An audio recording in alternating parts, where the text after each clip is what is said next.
Hello everyone, it's Lee. It's 1:37 on a Wednesday morning. Yeah, love it. I'm still editing the podcast, and then I got a lovely email from our friends at Libsyn and Apple.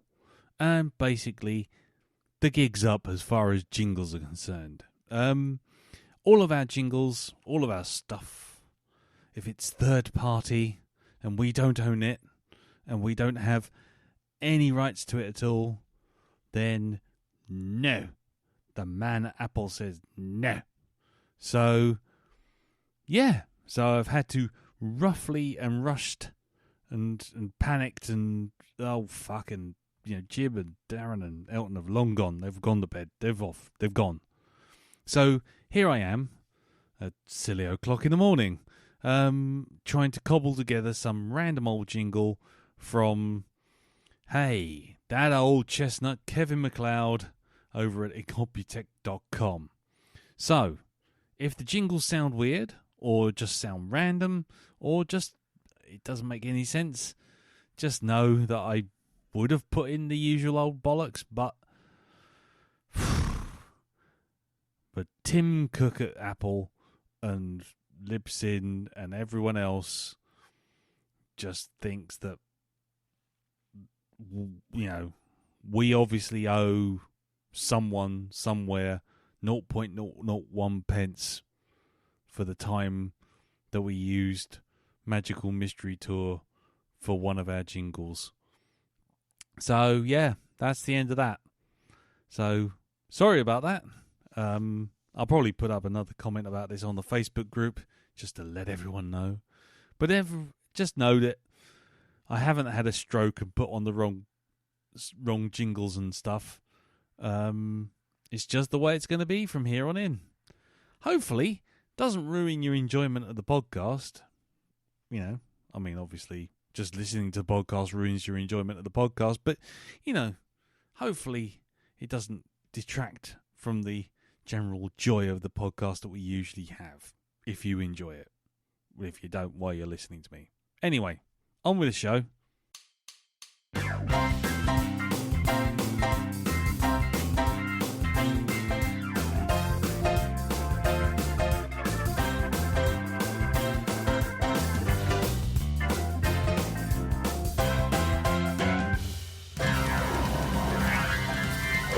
So last night, Carol and I decided to watch two movies back to back. Luckily, I was the one facing the telly. Knock, knock. Oh. Who's there? Hike. No. Somebody else say No. it. Somebody else say No, it. no. Let's all back away. Son of a bitch! Jim, come on, man. Your turn. You do it. You take the bullet for this one. I've got more fucking bullet holes than a bullet holey thing. I had my head down like a sensible person. Oh, fuck you guys. Okay, I'll go for the non-interactive ones. How many Mexicans does it take to change a light bulb? Just one. Oh. Anyway, and on that vaguely racist intro, hello and welcome to the Black I've got a Dog. question. I've got a question for you guys I've got before we many begin. questions. Right, Oh, God. What's the difference between Dubai and Abu Dhabi? Oh, God, here we go, yeah. Right? Jesus Well, Christ. Dubai doesn't like Scooby-Doo, but Abu Dhabi do. Oh, Flintstones, fuck it. Oh, you. Oh, no. What a bollocks. No, forget it. That's it. I'm off. I'm going now. I'm leaving. What a fucking...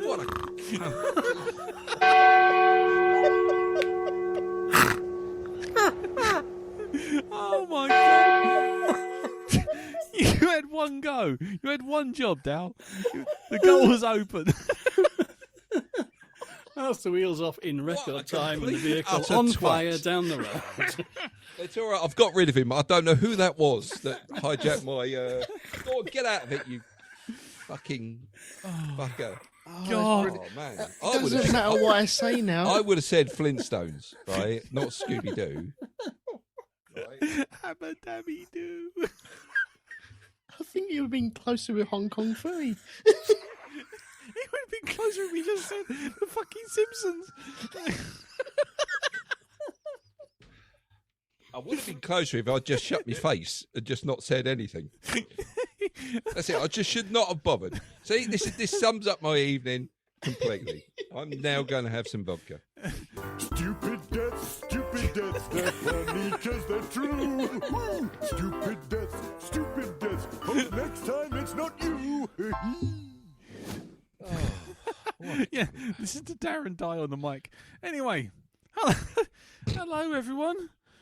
Oh, anyway, welcome to Black Dog version 2, 141. I'm Lee. Oh, I can't be bothered. Do I have to just load up Darren AI again? Why did the chicken cross the road? Go on. Because he's got no nose. Oh, fuck, no. I'm just not getting it right tonight.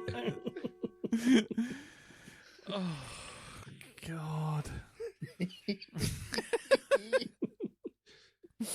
Oh, God. Right. That's it. I can't tell anything but really shit jokes. I've got to get jokes wrong every week now. That's going to be my speciality from this point on. Just fucking it up completely. Man walks into the bar. Doctor. Oh, fuck. What's that Count Arthur Strong joke? I went to the doctor's and said to him that I don't feel right, as if I need to pull myself to... Oh, wait a minute. Like a pair of curtains. Oh, shit. Anyway. Hello, everyone. Welcome to 141. I'm Lee. I'm Darren. Go on, you got that. You get that I'm right. Jim. I'm Elton. And this week, we'll be seeing how everyone's week's been. If anything's been going on at all, then we'll have a little bit of feedback for last week's episode. And then we'll move on to this week's episode, which is your choice, Elton, which is... The Power of the Dog. The Power of the Dog, which is not a thing starring Paul O'Grady, as I was hoping, but instead something featuring Bumblebee Crumplesnitch. Let's get them started. Start your lists. You should have been taking lists. Yeah. Anyway, let's get started. I've lost my pen. Right, Jim, how's your week been, sir? Better than Darren's, I think. Right, yep. I fear I might have joined a cult. What? Only what? This podcast has been going for nearly 500 episodes. You've only just figured that out. Oh no, not that cult. A different bunch of cults. Yeah, that's a typo. Yeah. No, I've joined the cult of the air fryer. Cult of the air fryer. Yes.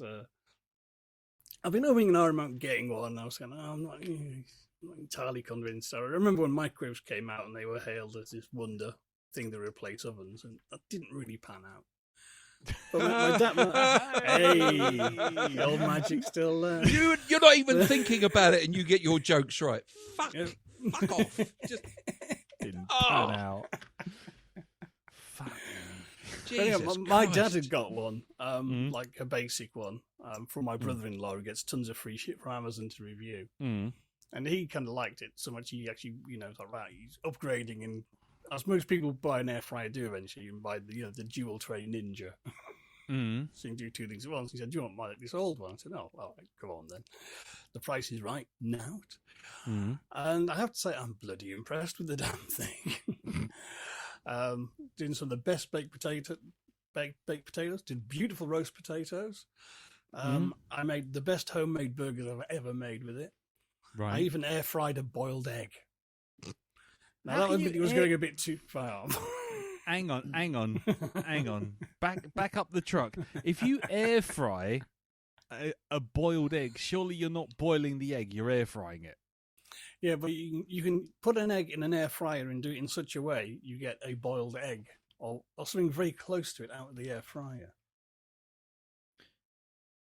It's one of those things, just because you can do it, you probably shouldn't. it was quick. It'd be quicker to do it in a pan. It Yeah. was slightly rubbery. But hey, I saw you could do it, so I had to give it a go. Well, you always have Like, use the toaster. No, I'm going to air fry these buns because I've got an air fryer. Actually, worked better. Didn't have to crush the buns to do in the toaster. And nice and crispy, fluffy on the inside. Perfect. Much better than grilling a bun. There Wow. you go. Yeah. I can see why people get evangelical about the damn things now, because they do work very well. Cheap Right. to run, hardly any oil. Yep, it's chips for tea from now on, just like when I was a teenager. Fuck yeah. Yeah. But healthy this time, no oil involved. Oh my god. I have a license to chip. Nice. Potatoes half one of my 5 a day now. Fuck you. Oh no. Are we gonna get air fryer recipes every week now, Jim? Going forward, It's a possibility. That Oh, could good Lord. happen. This week, I air fried chili con carne. This week I air fried my socks. They brought them up nice and warm in the snow that we're never going to see again because the world's on fire. Mm. That was always my dad's benchmark for testing microwaves. How it could dry out socks. Really? Yeah. He did that with the first thing he did was a jacket potato in the first ever microwave we got, and then the second thing he did was like, I've got some wet socks in the wash, and then he put them in the microwave and sent them round. All he ended up with was steamed wet socks, but they were warmer, so he was happy. And ever since, well, I was going to say ever since then. Well, up until he passed, that was always like a little test for any new kitchen appliance. Could he dry his socks in them? Did he Just manage to boil make in. it from his house to Bromley in 3 minutes? Yeah. Ding! Ding! Oh, Roy's arrived. Yeah. Yeah. Yeah, exactly. Yeah, I don't think he'd go ding now. Anyway, No. but interestingly, we did use that to make his cremation, so it was kind of a full circle then, really. If your dad had had that played Mm. at the end of his cremation, that would have been like, yep, that's him. That would have been it. Yep. Yeah, as he goes down in the hole, ding, beep, beep, beep. Oh God. Anyway, clearly my grief phase has moved on to acceptance. Anyway, I go on. think so, yeah. So, Jim. Yes. Anything else you're going to give us a prelude? Or are you going to stick anything else in this air fryer, and will it be inappropriate, hilariously inappropriate? It's possible. Depends what I come across online when I'm looking for actually, a sensible recipe. That's how I discovered you can do boiled eggs in the air fryer. Can you? Says I. Let's have to give it a go then. Yeah, nice. Okie dokie. What else, sir? What else has been going on? Other than that, as it's my birthday very soon, I had money. I hadn't been saving up one anyway. I finally bought a new audio interface, Nice. which was pretty good. I've got a top tip. It's like fucking Mm. it's just getting very Richard and Judy. Yes. Mm. But normally these things like 275 quid. Right. I got mine for 199. New. Wow. How did I do this? Amazon. Mm. Look on other deals. It says look for things sold by Amazon Warehouse. Mm. And basically, it says still in original packing. It means it's gone out. The box has maybe had a bit of a ding or has got a crease on it, and someone's gone, I'm not having that, and sent it back. Oh, nice. And you can get a good saving that way. I mean, I got an Xbox controller for like half price. And so it was really one corner was slightly dented, but it still sealed. Mm. And same with this. The box was dented on one corner a bit, but it was all still sealed. Everything inside's fine because it's superbly packaged. But Nice. yeah, it got virtually nearly a third off. Wow. But yeah, but that's the code. Still in original package in Amazon Warehouse. That Still means in it's a- not been opened. Yeah. Nice. And so that's a handy hint. So if you see, A tip from the keep top. your eye out. Yeah, absolutely. All right. Nice. But I also discovered another immutable law of the universe by accident, which means when you ever buy some new tech, 2 days later, you'll find yourself buying some more cables to make it work. Oh yeah, goes without saying. I don't know why you're surprised about that. I mean, you know, generations. I should know this. This is how I ended up with a box full of cables. This is how it happens. Yes, And I still don't have the right cables. You never do. never. That's because nothing fits SCART cablers anymore. But you're gonna keep them. Everyone's got a SCART cable somewhere. I refuse to believe they don't. Come on, Yep. around this You Oh, table. never well, know. I You never know probably when you have. might need a SCART cable. Mm, You never know when you're going to need a Nokia 625 power cable, something like that. You know. Yeah, exactly. You'll never know if maybe, just maybe, you need that adapter from a Sony Ericsson, yeah, a Sony Ericsson phone from Yeah. early 2000s. exactly. Those little flat things that didn't fit in anything but a Sony. Yeah, Yeah, exactly. Yes. exactly. Brilliant. Okie dokie. Well, there you go. Consumer advice all round, Jim. We're gonna call you Watchdog Jim soon. Carry on like It's this. heading that way, isn't it? It is But heading but that way. that is a handy hint to learn. Right. Okay. So it's a, I can neither confirm nor deny that I am currently looking at Amazon Warehouse, but there you go. You know, that would be that would ooh. Yeah. Anyway, ooh. shop smart. Shop Smart. S smart. Nice. Mm. Nice. Listen up, you medieval wackos. This is my boomstick. Anyway. Right. Anything else, sir? Well, that's about it. Probably next week you might have a story about my misadventures in recabling my entire home studio. Yeah, and how you took your audio interface and stuck it in an air fat fryer. With a Mars bar. And a Mars bar, yeah, exactly. For that Scottish Highland flavour. Exactly. And, well, let me just tell you, they're disgusting. Yeah, I meant to mention that last time. Anyway, right, cool. Moving on. I know you haven't got a lot going on, Elton, so I might just slip in a tiny bit of feedback here. Oh, slip it in. Slip it in, madam. Ooh, slip it in. Slip it good. It turns out that Mr. Martin Thompson on the Black Dog Facebook group has something for you. Ooh. Well, he basically left a website called classicchargers.com. USB chargers for classic vehicles. Oh, I saw that. Hang on. Yeah, 23 hours ago, as of the time of recording. Yeah, if you go to classicchargers.com, because last week, ladies and gentlemen, in case you didn't listen to last week's, Elton was most vexed by the appearance of a USB charger in a classic car. Oh, okay. There you go. Hang on a second. I haven't even looked at this. No.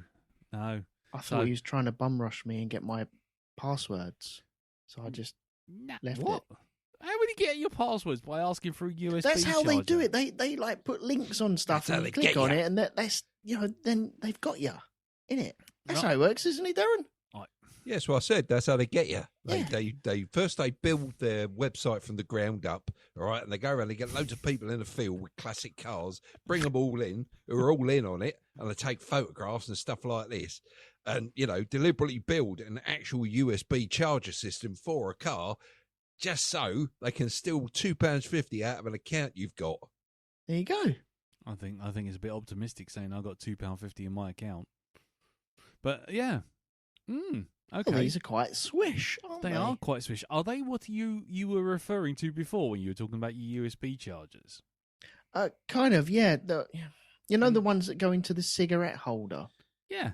And you've got this beautiful car that you've done up for the last 20 years, and now you've taken it out onto the road, and then you stick in like a Halfords LED lighting up USB charger in your classic car from the 1950s.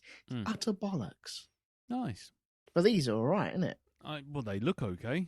For those of you who are not on the Facebook group or haven't gone through to this invigorating site, classicchargers.com. It's basically a bunch of fake pull-out trays for your classic car's dashboard that have USB chargers in them.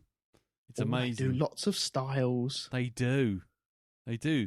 all sorts of styles for all sorts of vehicles, my friend. See? So now next time you go to a classic car show and you're getting vexed about USB things, you can direct them. Sell these. You could. I could have like a little thing. You could. Yeah. I don't want to know about your little thing, but yes, Yeah, you there could.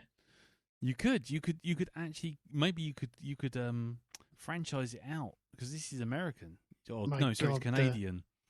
The old images on the website are horrendous. Yeah, the way that the way that the bar just sort of sits over the top of the logo if your screen's too small. Yeah, it's bloody horrible. If you go to classic car USB chargers home, Yeah. click on that, and then go halfway down, and it's like got Volkswagen and Ford Motor Company and Chevrolet and General Motors, and you click on them pictures, and all the images are. Yeah. I like the one for International Harvester, which just has a bucket of rust. There you go. It's and the Chevy, which has got a load of rust all over it. Just Where the do they way get the these image pictures is from? moving, it's just shit. Yeah, it is bloody awful. It's because they haven't layered them up properly. Anyway, yeah. So I just thought I'd show you this, sir. Well, that's great. I know you haven't got a lot to talk about for your week, but I just thought you might want to be engaged in a little bit of the I haven't got discussion. anything to talk fine. about. I'm It's really fine. sorry. It's fine. Very, very dull. It's okay. It's okay. That's fine. We can move on. It's cool. Okay. Everyone gets to go home early. so let's move on. Let's move on to the king of comedy. Oh, thank you. Thank you. The man, Knock. the man for whom timing is Because I've got a hat on. Oh, shit. shit. The Fucking KGB. hell. I said with a chicken. Oh, fuck. Anyway, yes. So over to the king of comedy. How's your week been then, sir? It's been all right. It's Yeah? been good. Yeah. Had a visit from my son and the granddaughter as well. Mhm.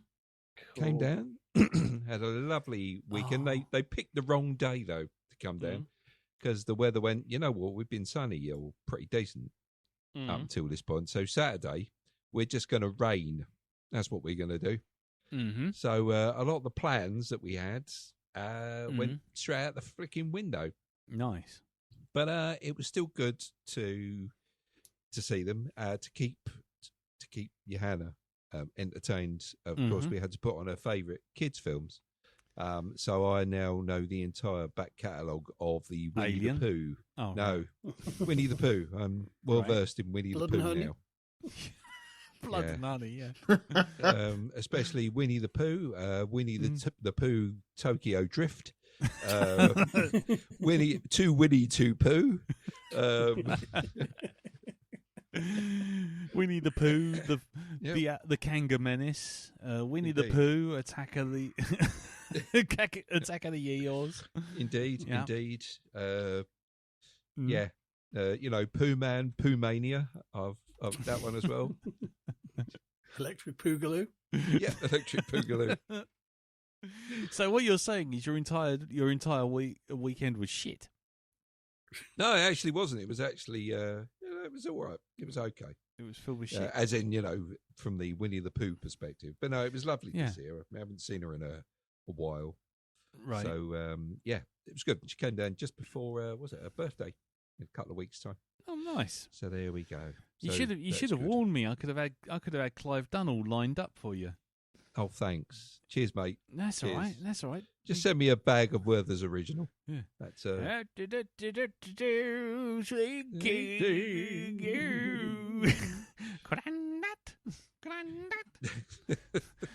I don't know what that accent was, but fine. Okay. Don't ask me. My accents now take a world tour. They don't know where to stop, man. They're just wandering. They're just Indeed. a wandering accent. You can't be racist if it's nondescript. Can't So, be racist if nobody recognises it. Yep, there you go. There you go. I'm not sure where that comes from, but I'm pretty sure you're racist. Or maybe I'm accurate. You Or don't maybe know. you are. Maybe you you're are. just judgmental. Ooh. Yeah. Maybe I have a speech impediment. Yeah. I don't know. There you go. Yeah. Bastard. But Anyway. moving on from that, we did go to the cinema this week. Barbieheimer. Well, we we did want to do that, but we went and saw just one of them. We went and saw Barbie. Mm-hmm. And yeah, I really enjoyed it. Mm-hmm. It was good, but I'll tell you this: it's not the film you're expecting. Nope, and I don't know why people think it's a kids' film, because it quite clearly ain't. Because I'm not sure very small children are going to get the point of this film. Right. Yeah, it goes to some places. It's quite uncomfortable to watch in some bits, just because of the points it makes. But what can I say about it without giving too much away? As much as it is about female empowerment, it's all about it does actually cover the other side of that and what it does to men as well, right? And the sort of negative effects toxic sort of environments can have on them. I'm really not doing it justice, but I felt it because I was sitting there watching this. It's like, so is this going to be a one-sided sort of, examination? But no, it wasn't, and it did cover it, and it. I thought it sold itself quite nicely. So yeah, I enjoyed it, but it's definitely not. It's definitely not a kids' film. The comedy in it was spot on, by the way. It's the examination of some of the toys, the actual ranges of the Barbie stuff that they've had released. And they do actually go through it in the credits as well. Everything you've seen in the film, it tells you like when it came out and if it was discontinued and stuff like that. But one particularly nice scene was when an ambulance turns up in Barbie World, and how the ambulance reacts to an accident, what it does. Right. It's like, yes, that is spot on. So good performances all round. I thought Ryan Gosling was very good as Ken, and so were all the other guys in it. I mean, if you look carefully, you'll see the new Doctor is in it as well as Ken. He's there, and also the current bad guy that's in was it Secret Invasion? He's a Ken in it as well. Oh, right. So Ken is a Skrull. Ken is a Skrull. A Skrull. You heard it here first. That's it. Makes so much sense now. Okay. It certainly does. Right. But you'd recommend it, yeah? I would recommend it, yeah. We are going to attempt to try and see Oppenheimer. I don't know if we're going to go and see it tomorrow, but we will catch it at some point. Well, can I ask for a favour here? Because I'm not going to do Oppenheimer if it's back to fucking. I've started hearing lots of discussion about Oppenheimer's soundtrack being another Christopher Nolan. The sound is on all the poxy time. Sort of the music's always going all over the top of loads of discussions of men sitting in rooms. And if it's that, I'm just gonna wait.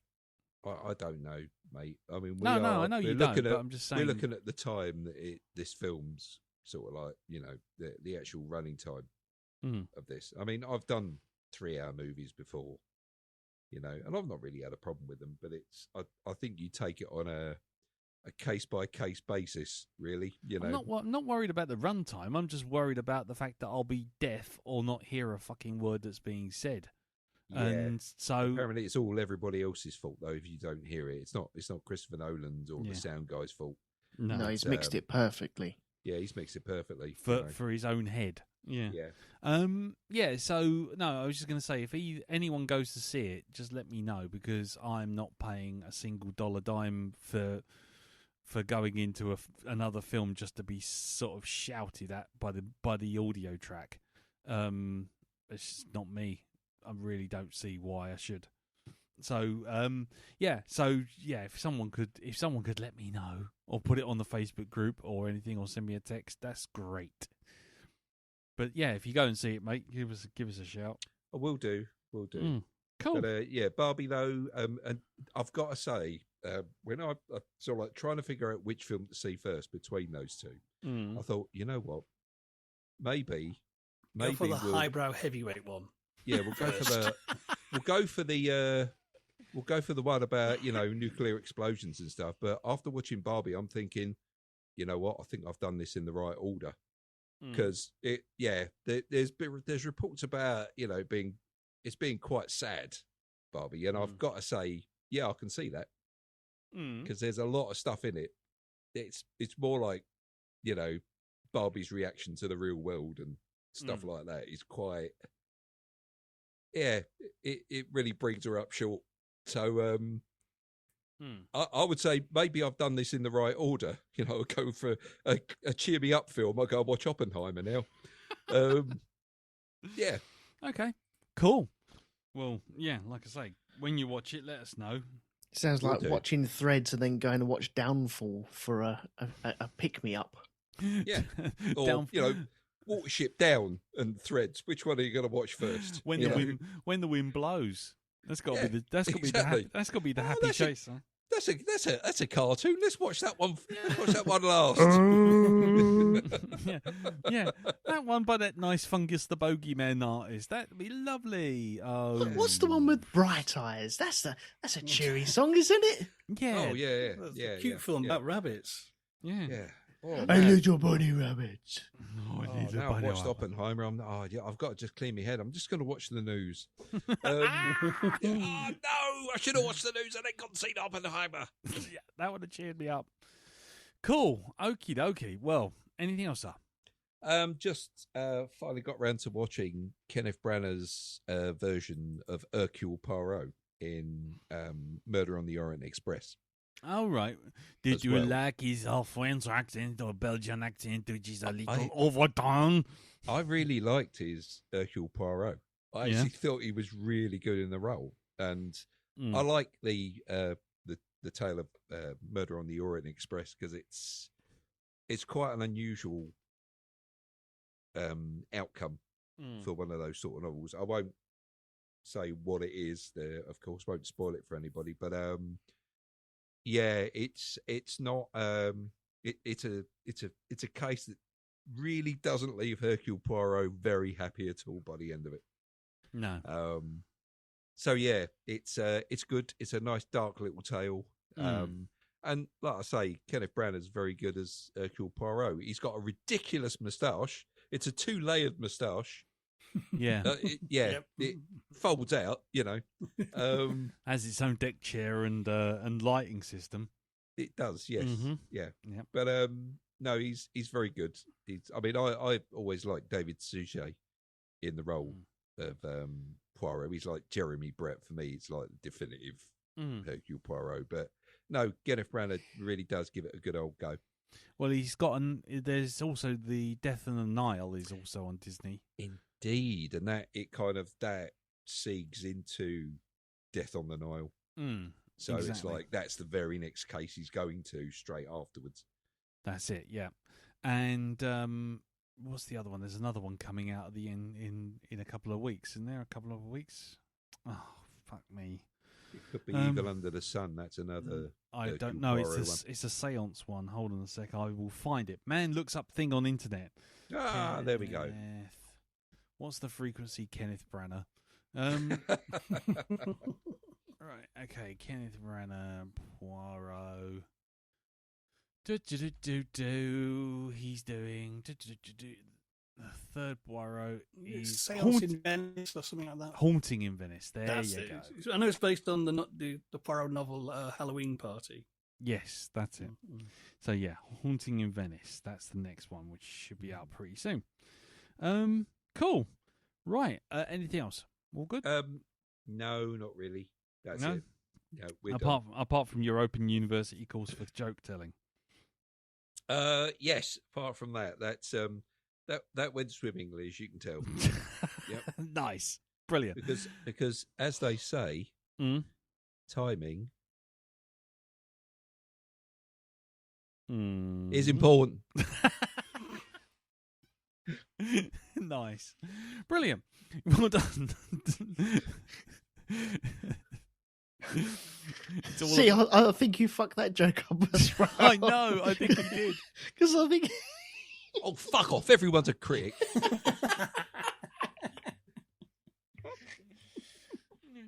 It's all about the timing. Yeah. What's the secret of a comedy? What's that? And as you say, what's that? You go, timing.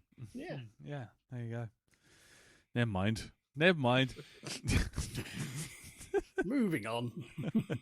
Wah, wah, wah, wah. Anyway, not a lot. Not a Sad lot. trombone. Yeah, the sad trombone. Yeah, wah, wah, wah, wah. Nothing much for me this week, except for the fact that me, Mr. DIY Disaster Zone, only went and changed the heater blower on my car.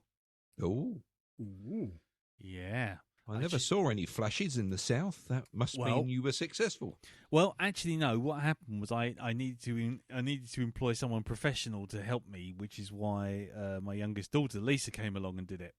The expert. The Lovely. expert, yeah. So you were well supervised. I was well supervised. Well, the thing was, what we had this guy from we had a YouTube video with us. That was this guy called Jeff from A1 Autos or something, and it was a YouTube video from like 2005. So everything's got like cheap old music and naff old graphics over the top of it. It's like, welcome to A1 Autos. Now to do these things, it's really simple. All you need is a flange nugget and a 4x6 bar of chopped liver, and you need a 4-inch steel bar rivet bum chambler or whatever. And Was he smoking as well? Was he yeah. literally chain smoking on the video? Yeah, like they did back in them days. Yeah, like what they did.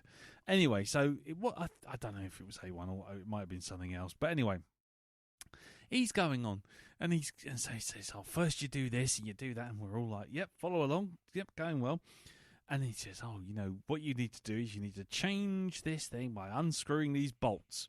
And what you forget is that in America, bolts means screws, basically, by our measure. So I'm sitting there with a ratchet set going, how do I open this fucking thing? And there's like a bunch of screws in it. And it's like, they're not bolts, they're screws. Oh no, I've fallen at the first hurdle. Anyway, get it all out, and it's all fine. Take it out, replace the element. It puts it all in. Great. Turn the car on, turn the engine, turn on the blower. Nothing. Right, okay, fine. Next one. Let's go to Jeff again. And he goes, yeah, well, you know what? If your blower don't work, you gotta get a resistor, and the resistor will do the job. So it's like, okay, fine, yeah. Well, you know what, Jeff? I was one step ahead of you. When I ordered the parts, it actually said you can change your resistor as well. So I thought, I'll do that. I got the resistor. The resistor is like it was like that bit in one of the one of the submarine movies we watched recently, where where they're literally forcing some poor little guy down a sort of water-filled tunnel to try and turn off an engine. This resistor was like through like 4 pieces of cabling and round a big old lump of plastic, and then through a fan and under here, and you put your arm through, and you're supposed to unscrew this thing again. A bolt? No, it's not a bolt, Jeff.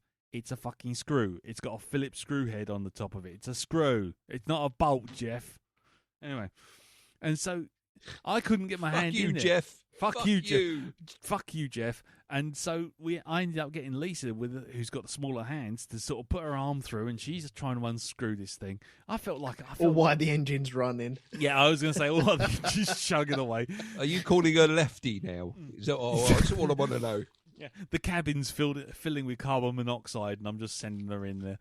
And so, she's undone it, pulled it out. Well, then she's gone to put it back in, and she can't get the screw back in. And I'm like, no, go, you can get it, you can do it.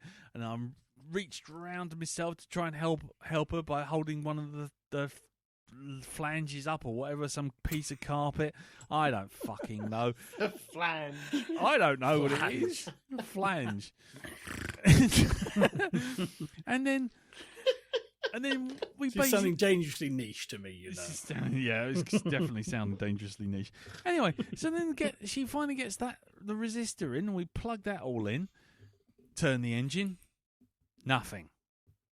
And then we get to the next bit, and it's Jeff going, well, if the resistor doesn't work and the fan doesn't work, your best bet is the fuse box. And it's like, Jeff, you So should have fucking led with the fuse box, Yeah. cock. That should have been your starting point. That is your starting point, Jeff. Fuck you, Jeff. And I went and opened up the fuse box. Okay, Lisa's going through the map, the fuse box map, and then finally we find the blower fuse. Take the blower fuse out, and yep, sure enough, the fuse is blown out. Can I just ask? You know when that video ended? Did you watch the credits and think something looked familiar, and then realise that all the people you'd bought spare parts from were actually sponsoring that video that you just watched? It was probably quite likely, yes. Yep, there you go. Well done, Jeff, you sneaky bastard. Yeah, he got me to buy a 50 quid motor, a 25 pound resistor, and a fucking 4 pence fuse. Well, if it isn't that, you may as well buy a new car. And if it still doesn't work, then check the fuse box. Then come to Jeff's Autos on the next webpage.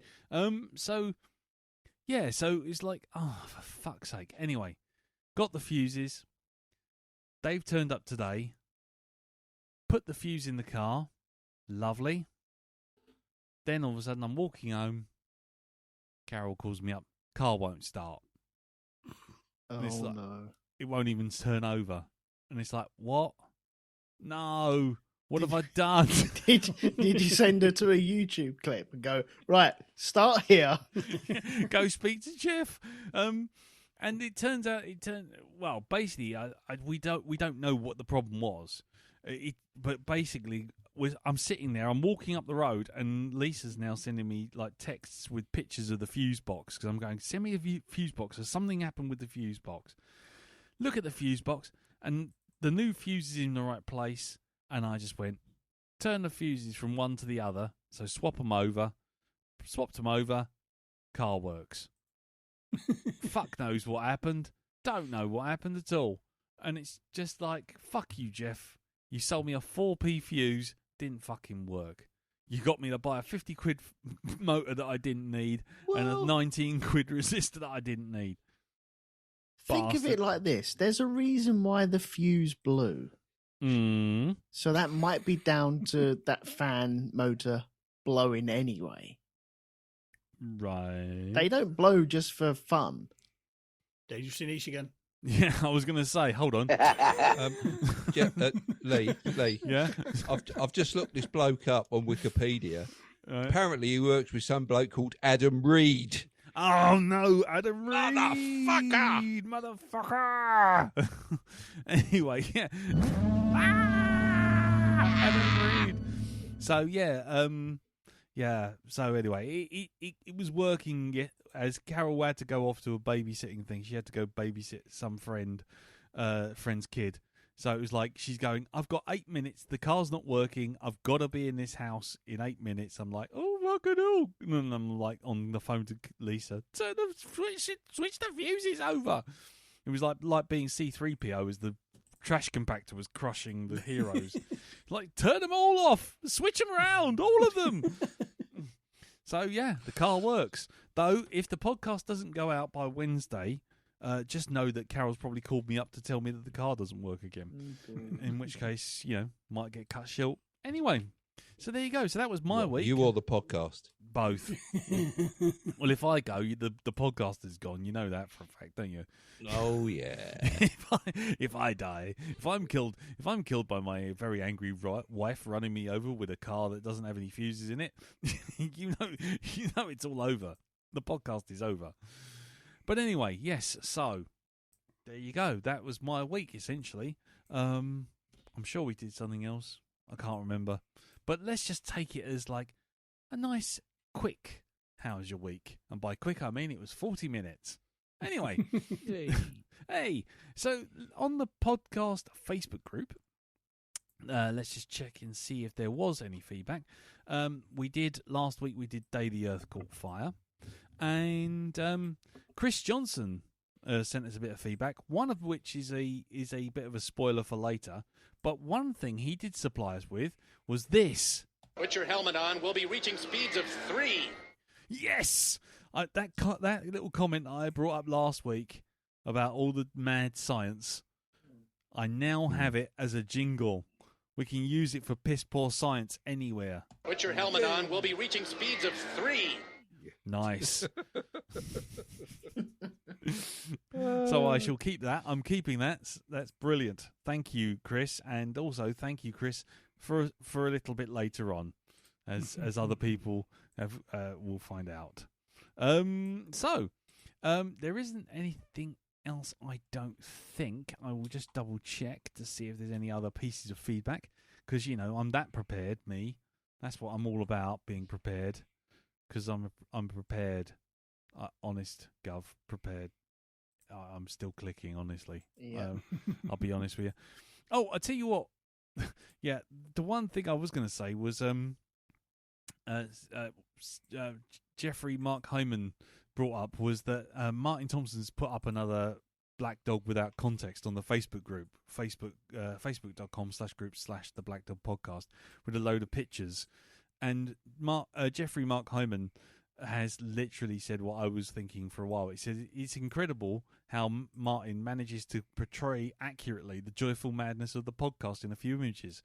And the images are Boulders Barnard, Jules Formby, John O'Groats, a toot bus, and a velociraptor coming around the back of a shower curtain.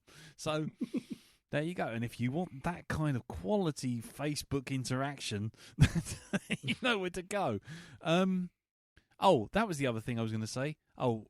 Jim, changing the subject before we go off. Did you see that poster I put up on the Facebook group? Late Night with the Devil. The 70s one, yes. Yeah. It looks really interesting, but does anyone read that synopsis and think someone's just nicked Ghostwatch? Sounds very similar. It does, doesn't it? Very, very similar. For those of you who don't know, there's a poster with David. Is it Deichmann? I can never remember his bloody name. Dashmalian. The geezer from the Russian geezer from Quantum Mania, from Ant-Man. Yep, him. Yeah, he plays a 70s. Ant-Man's mate. He plays a 70s was it chat show host?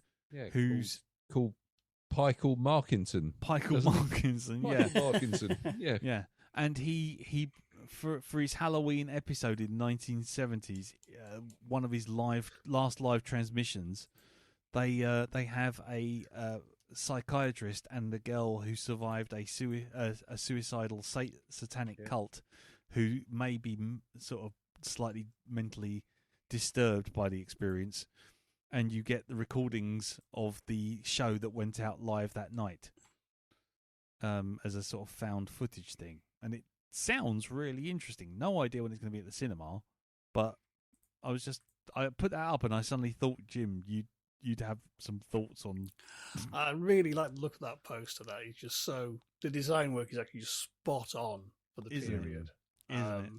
Particularly, I mean, it's not just for 70s paperbacks, but the whole subgenre of those kind of based on a true story, Yeah, like The Entity or the Amityville Horror and various That's other it. bits of Claptrap. Yeah, the live usually involving the devil. Yeah, but it's kind of that's good. I like that. That's you have me intrigued. yeah, definitely got my attention. I have to say, the live television event that had shocked the nation. Yeah, you can almost hear it in that kind of. What was that guy? The one with the 70s voiceover on the voice that shocked the nation. Oh God, I can.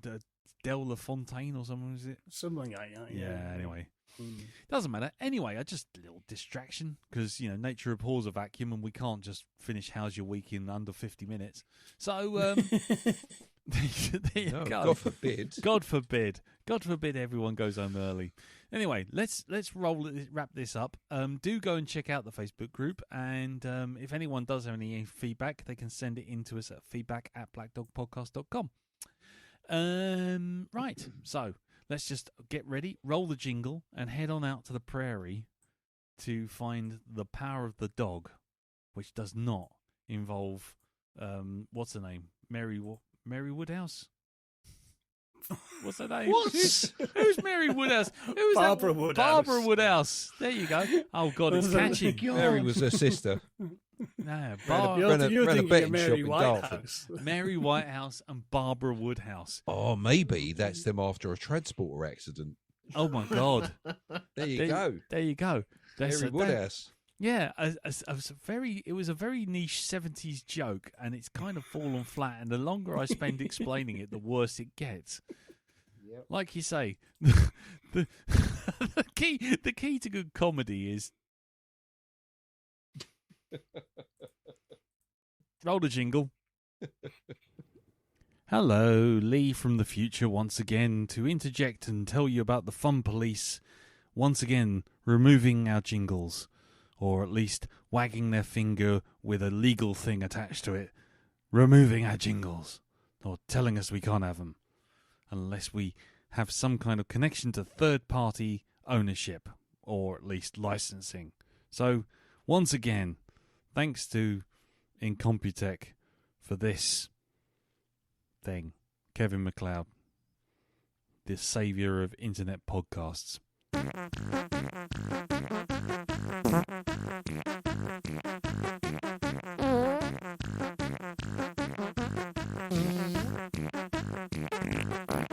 Right, so The Power of the Dog is a 2021 revisionist western, psychological western drama, written and directed by Jane Campion, who many of you may remember did the movie The Piano, which was basically Holly Hunter sitting on a beach with a wet piano. Euphemism. Phrasing. Do we not do phrasing? I really do need to get that soundtrack, that sound clip. Do we not do phrasing anymore? Anyway, yes, it stars. Oh, good Lord! It stars Benny Hill Cumbersome, Kirsten Dunst, Jesse Plemons, and Cody Smith McPhee. And it was released on November the 17th, 2021. It was filmed in New Zealand and basically tells the story of, he says, going down to the thing about basically a rancher, his brother, his wife, and some stuff that happened. And some stuff that just happened. Yes. There you go. The budget was $39 million. How much did it make at the box office, Jim? 365 homoerotic ropes. Nice. Darren? I think it made 250 anthrax-ridden cows. Nice. Elton? Rawhide. Nice. Well, actually, you're all wrong. It actually earned at the box office one whole Anthrax album. Oh, Wow, Yeah. $7.99. $7.99. No, actually, it actually earned from a $39 million budget. It earned $417,000. oh, Oh, Yes. Yeah, I really do also need the sad trombone sound, because that's a pretty wah wah wah wah. Though in fairness, Bumblebotch Cabble Patch wouldn't have been too happy with that, would he? well, I don't know. He got paid anyway, doesn't he? Yeah, Beaky Cock Cowshed was, he was in it all the time. Anyway, he did all right, but no. Part of the problem though is also because it was purchased and part funded by Netflix, a lot of the budget and the money it would have made has been obscured by streaming shenanigans. Oh, So we really will never find out exactly how much it made, to be honest. Right. So we will go around the table, find out what everyone thought of it initially, and then we'll go into spoiler zone. If nobody wants any spoilers, just listen to this bit and then just start off and watch the film. Or not, it's up to you. So let's go around the table. So we'll start again. We'll start with you, Darren, actually. What did you think of Power of the Dog? I wasn't quite sure where it was supposed to be going for quite a while. because it's like, okay, things are happening. This person's not very nice, and these people are upset by him not being very nice. And oh, I get it. Oh, and the credits roll, and it's like, oh, I didn't have time to actually just revel in that. Oh, I can see where this is going, because it was done and dusted by the time it actually went. And here's the point. Yeah. So I kind of liked it. I hated Cumberbatch's character, but yeah, he was a bit of a twat. Okay, fair enough. Jim, what about you? Doctor Strange has let himself go, hasn't he? Yeah. Yeah. For me, I thought it was beautifully shot. I thought it was wonderfully performed, very well put together.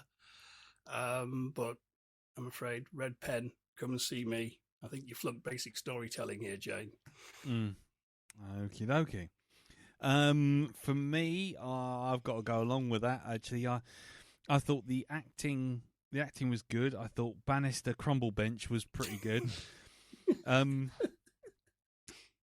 Jesse Plemons was kind of a non-entity. He didn't quite get what was going on with him, and I didn't really see what anyone saw in him, especially Kirsten Dunst.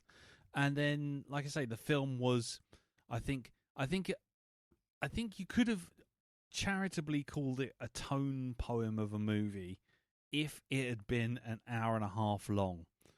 But when it hit 1 hour, and I thought, what is the actual point of this?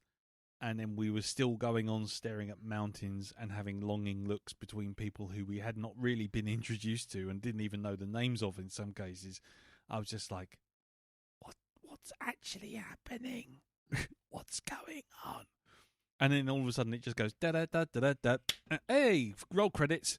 It's like, oh, someone ran out of money. Quick, wrap it up. Pardon the phrase. Pardon the pun. And yeah, so it's a film, I think, that's one of those ones that I put down as I appreciated for the artistry, I appreciated it for the acting and the direction and in the composition of the shots and the pace it was taking and that sort of thing. But for the writing and the actual point of the story, it was kind of like, yeah, you had too much preamble to not a lot of actual story. It was beautiful shot, and I think if it was just on, you could just appreciate it. And if you saw it at the cinema, you could see all those massive vistas and well-shot stuff. But when it comes to the very end, you're just like, the fuck was that all about?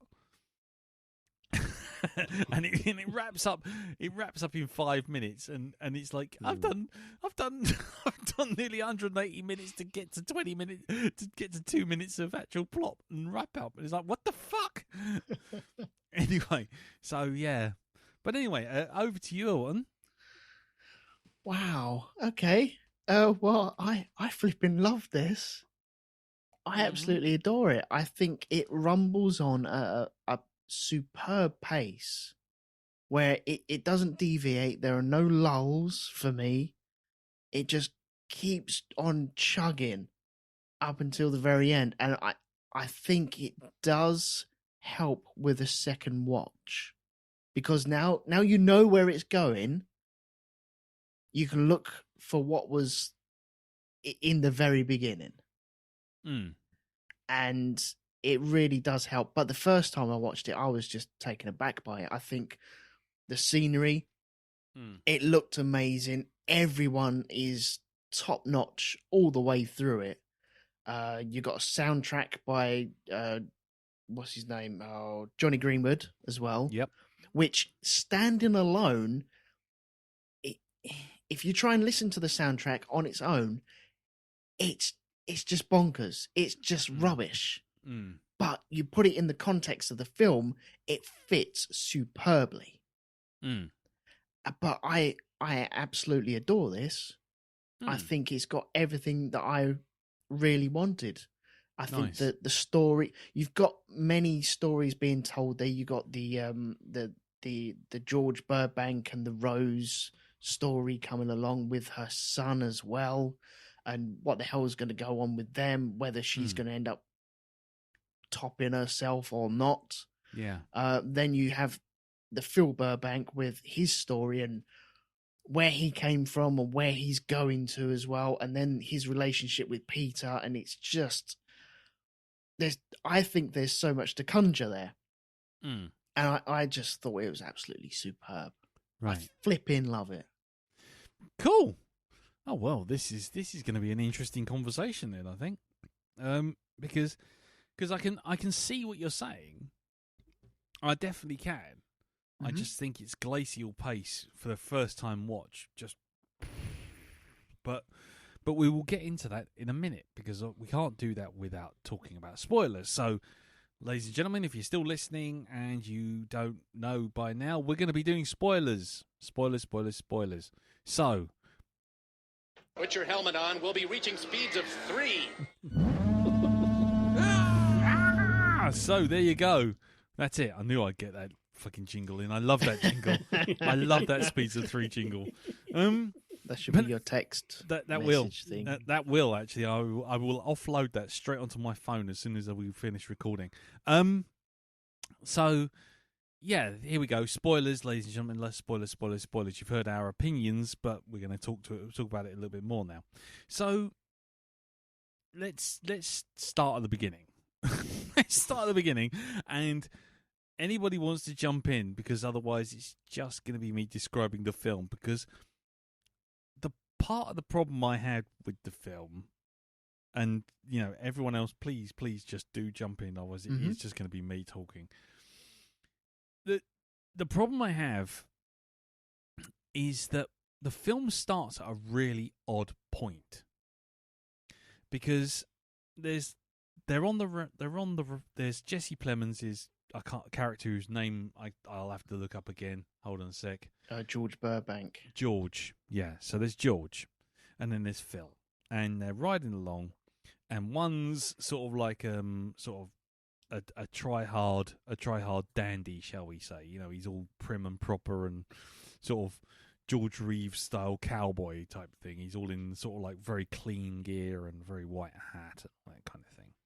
He's a businessman. But he's riding a cattle train, isn't he? Really? Yeah. And straight away, you get this kind of line from what's his face? Line from Baby Bell Crumplebeans, who turns around and he turns around and says, "We've been doing this for 25 years," and you get no response. And he goes, "Maybe we should go and go up to the hills and go up and do this thing. We hunt for liver and all this kind of thing. Like we did with this other guy whose name I can't remember. Who was it? Bronco Henry. Bronco Henry, that's it. Yeah. Like Bronco Henry did with us years ago. What do you think?" And he gets no response. And then the rest of the film is just that. He's being stonewalled all the way through by Jesse Plemons. And you don't really understand why. Apart from they are brothers and they are very different. And Benedict Cumberbatch seems to find it abhorrent to watch unless he's wanking off to arm wrestling mags in a forest. So how for me, I felt the problem was it starts with this story with the two brothers, and it's very obliquely told, and I get she's going for realism here. You know what I mean? It's kind of not. It's not going to be like signposted histrionic drama, and that's cool. That's cool, and it's kind of they've basically kind of been chucked in the deep end by their parents. Right, you've got a ranch, sort it out. You're going to run it. And George is very much approaching this in, shall we say, an old world style. He's wants to, uphold civilization, or rather build polite society in the middle of nowhere on this frontier. Phil has gone native. Phil's kind of the equivalent of those ghastly Jeremys who suddenly call themselves Fraggle and become crusties and want to be New Age travelers. Yeah. He's gone Colonel Kurtz. And he's wildly compensating, trying to be, this super uncouth rancher. When really he's as posh as Jesse. Yeah.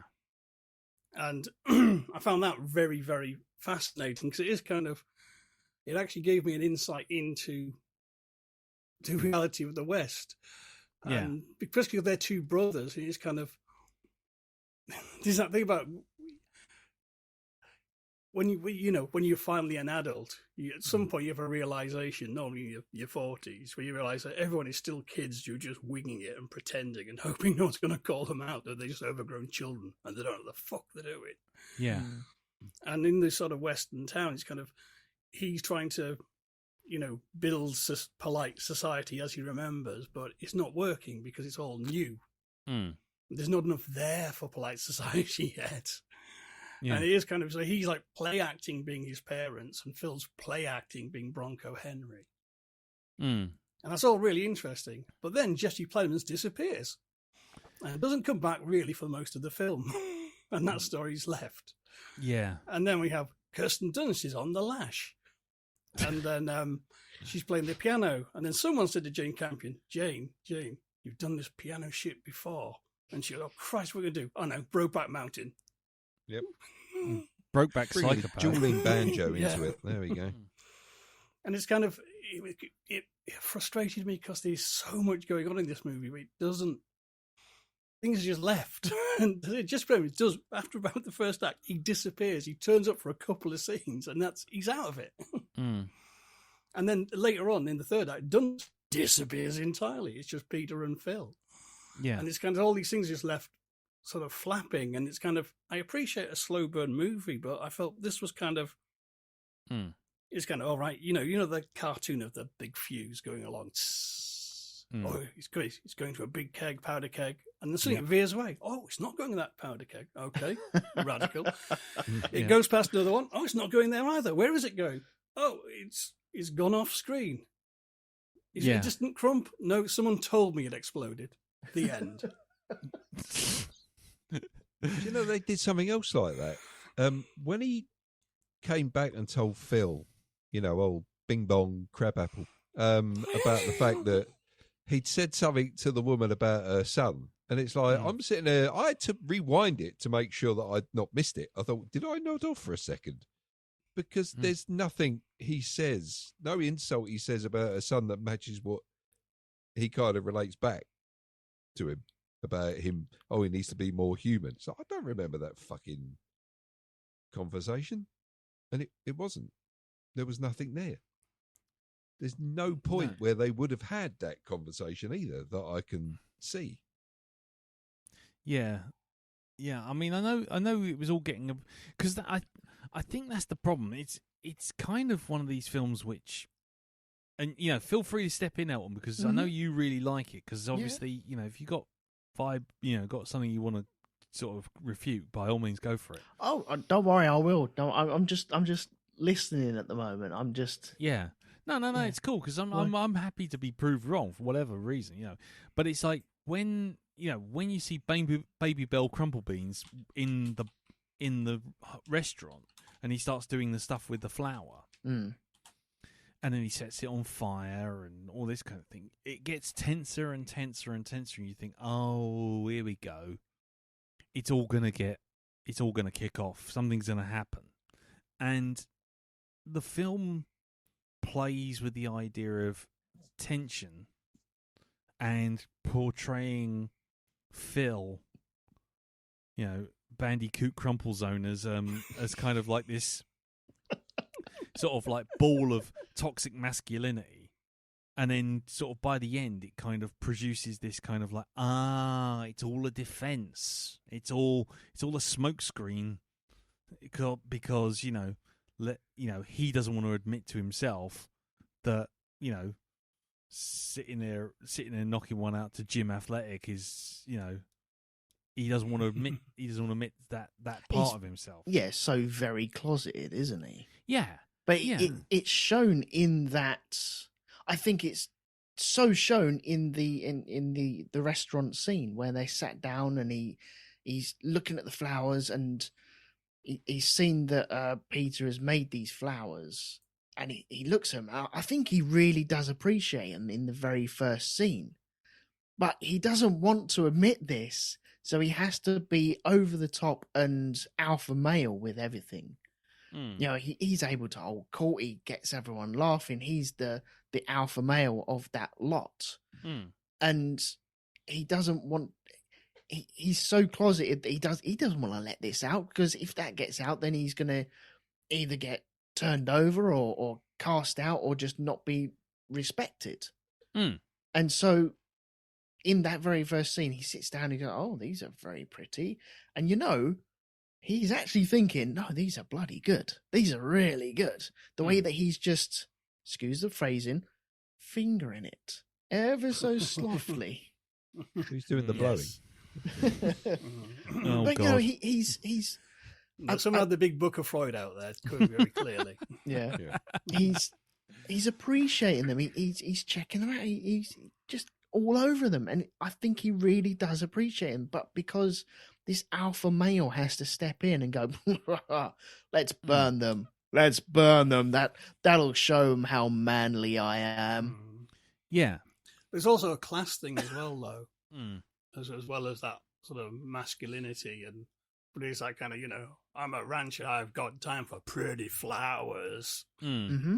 And it's kind of, you own this fucking ranch, tough boy. Yeah. What? You know what I mean? It's kind of...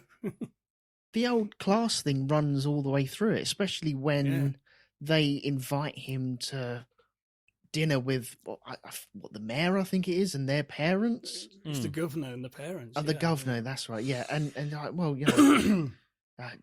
mother would like you turning up and washed. And he's like, fuck that. But we know he really does take care of himself. We've seen him bathing in mud to keep this silky smooth skin, where really he wants to do that, and yet on the other hand he has to look like this alpha male, rough and tough, and look, I burnt my fingers. Oh well, never mind, let's just carry on. I just love the way that this is all hidden away from everyone else. I say, is the mudbath thing a beauty thing, or is it kind of like? I did wonder at that. What was that scene about? So I don't know. But as it went on, I think that was kind of like catharsis, like part of his shame. He's kind of, I'm dirty. But then he washes himself, and that's how he deals with things. It's like a ritual. Oh. See, I thought it was just... Because I'm assuming before that himself. bath scene, the scene we were not shown, where he went to his little wooden Wendy house, and the Whack-Off Wendy house. The Whack-Off Wendy. What is it? Vagabond. Yeah. Nancy Narnia.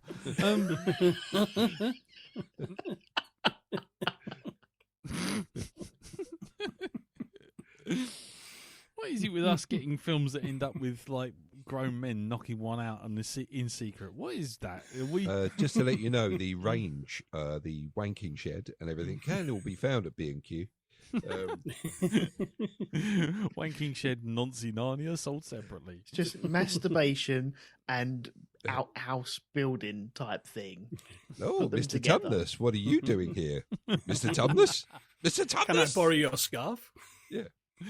You've got more than one hole. No. Yeah, I mean, I did see the whole dirt thing. I thought that was a disguise.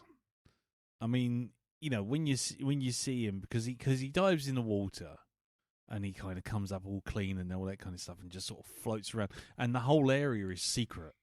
Mm-hmm. So again, it's that whole thing of it's a little secret stash, it's a little thing that he hides away in, and then once he's done, he kind of muds up and kind of goes back out in rough and tumble. he's away from the other guys because he'll be the guy that gets the hard on, won't he? You'll be like, oh, there he is. Oh dear. You make that sound like that's a common thing. No. Elton, is there something you wish to share? No. Okay. We're not judging. We're not here to judge. No, not at all. We're judging.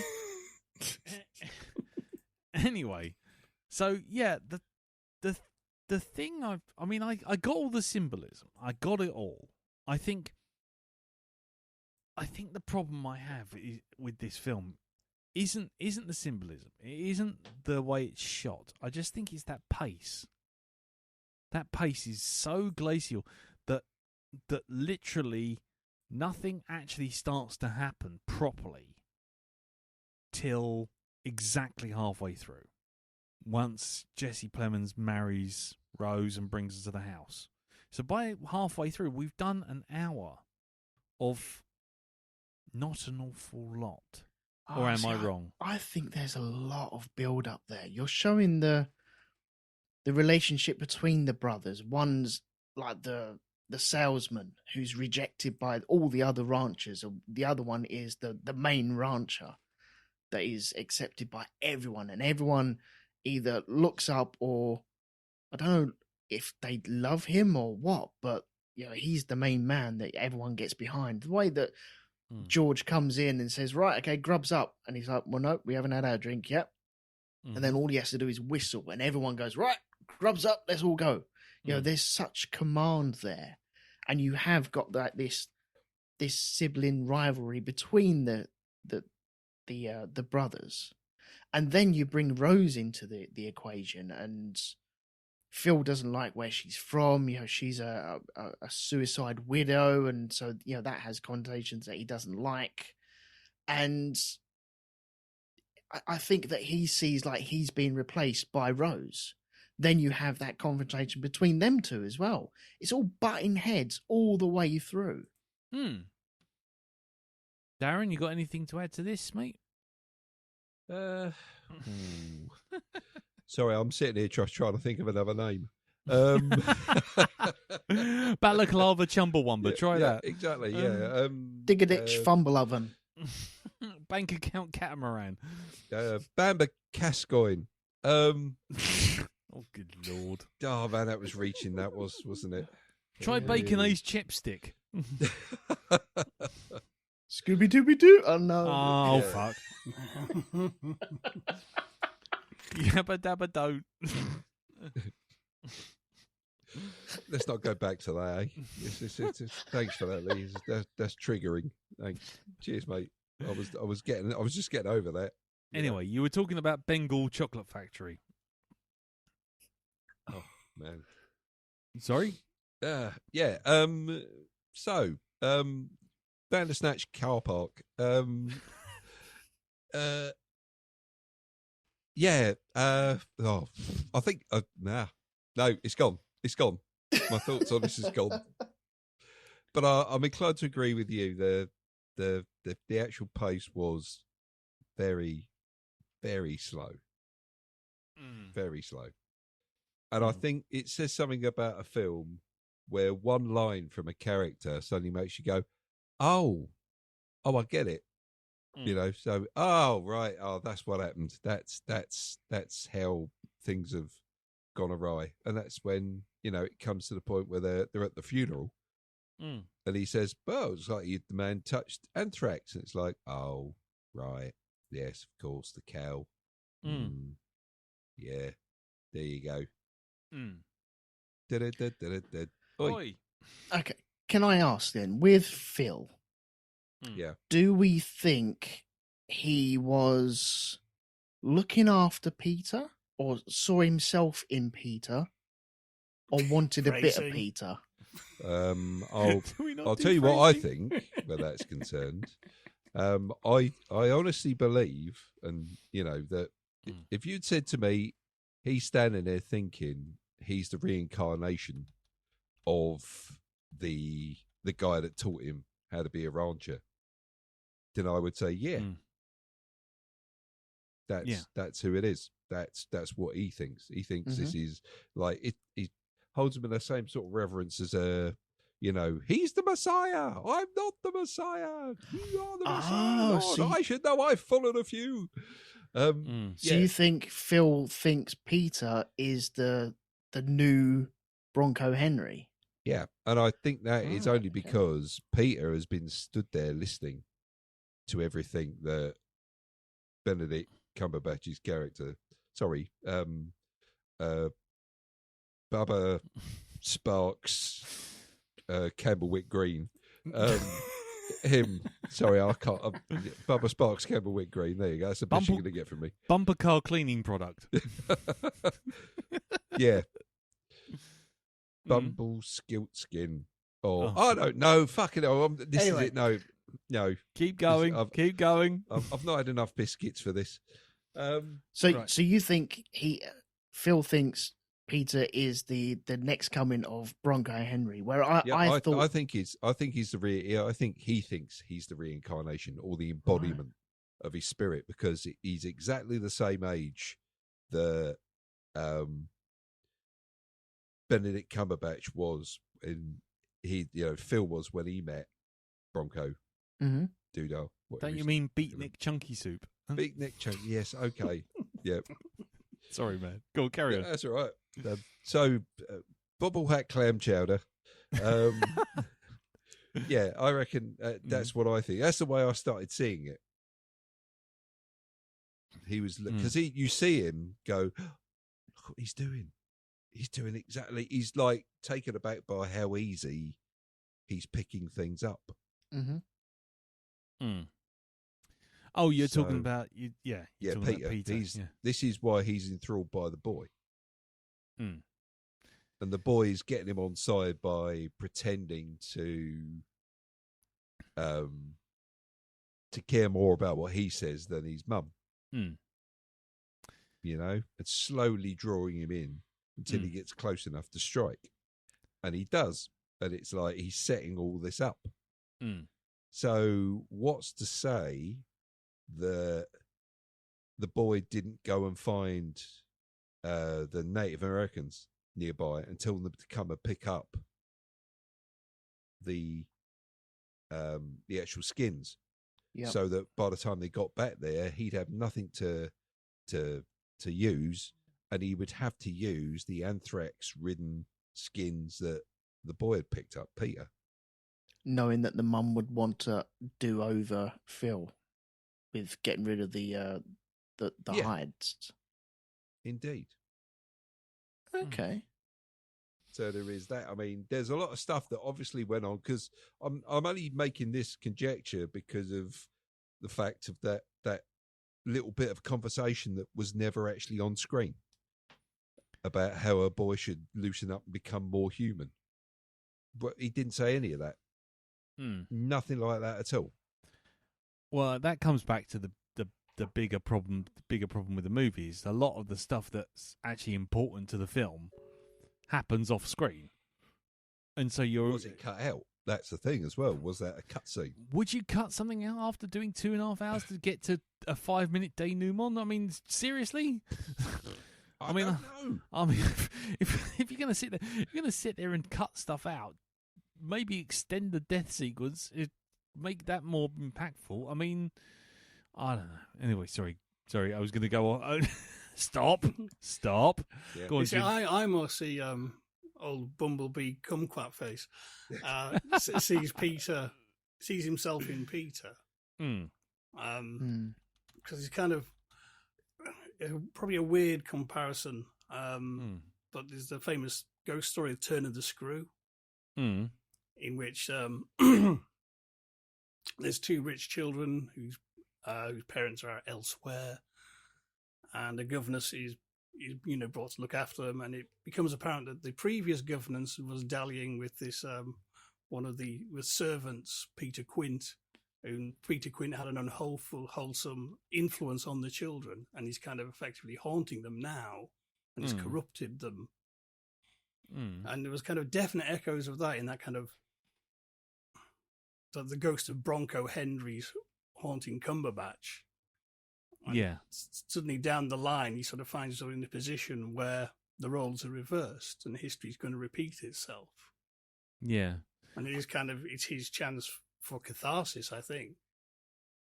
Mm. And I think he does genuinely actually warm to Peter, and he sees the boy he was in Peter before he threw himself into being this rancher, and he's sort of reconnecting with himself. And I think there is a bit of desire there as well, because clearly something, shall we say, what do you say, something passed between Bronco Henry and young Phil. Yes. Yeah, it's funny what you should say about that, Jim, because there is, when Peter and Phil are in the barn together, there is a moment when the power dynamic shifts. Mm. And it's With that the bit where cigarette. the cigarette, and it's the whole thing of the boy keeps handing him the cigarette. Like, you would expect it to be the other way round. Mm. It's somebody trying to seduce the other, basically. Yeah. Well, I that's think he knows his weakness, and you can just sense that suddenly the boy's in control, not Phil any longer. That's it. That's done. well, because the thing with that whole thing with Peter and Phil, the one thing that I found the kind of real backbone, the meat to the story, is that essentially Phil falling for Peter is essentially about Phil coming to terms with, facing himself, coming out essentially and understanding what he's about. And also getting to understand what's happened to him. Yeah, and relying, exactly, coming to terms with what happened to him with Bronco, Bronco Bill or whatever his name is, and the Buffalo Bill, he always skins his humps. Anyhow. So what we're trying to say is this is not so much phrasing. not so much Brokeback Mountain, more sort of like slip disc, Humpback Bridge. Yep, something like that. Is that what it is? Slip disc Humpback Bridge. There you go. Stick that on the poster, Netflix, you cowards. So the thing was that bit was the kind of, to me, that was the interesting bit, that Phil coming out and essentially coming out to himself, and and then Peter basically exploiting that.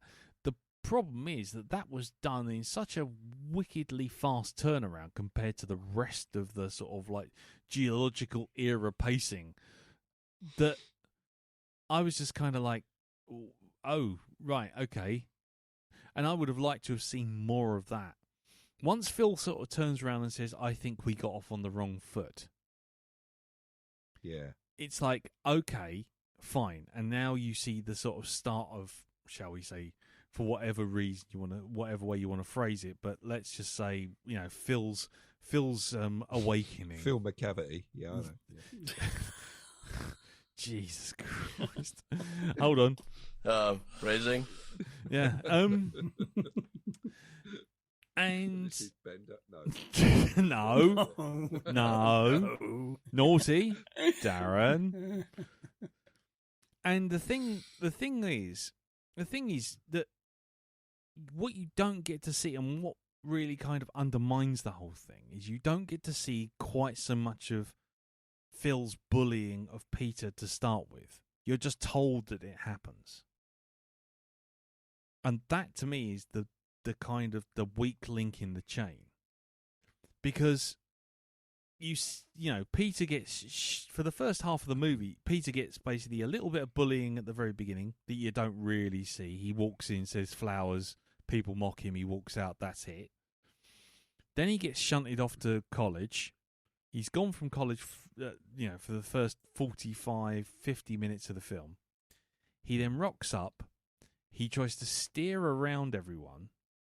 And it's only when he finds Nancy Narnia does things start to turn.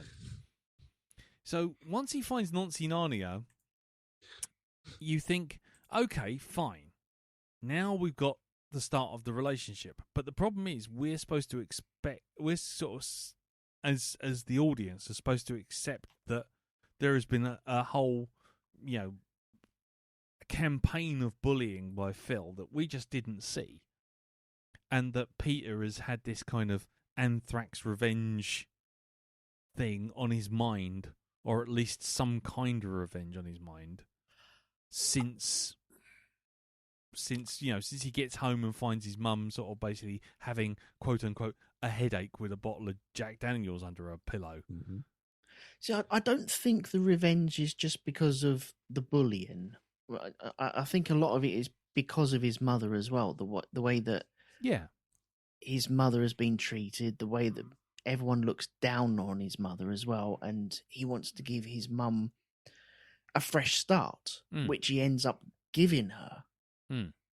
And watching his mum just tumbling down, I think that is rattling the cage for him to, okay, right, I need to do this. And I think him finding the Nancy Narnia part of things is a great way for, you think Phil is turning on him to try and cover things up, where Peter's like, right, this is my in.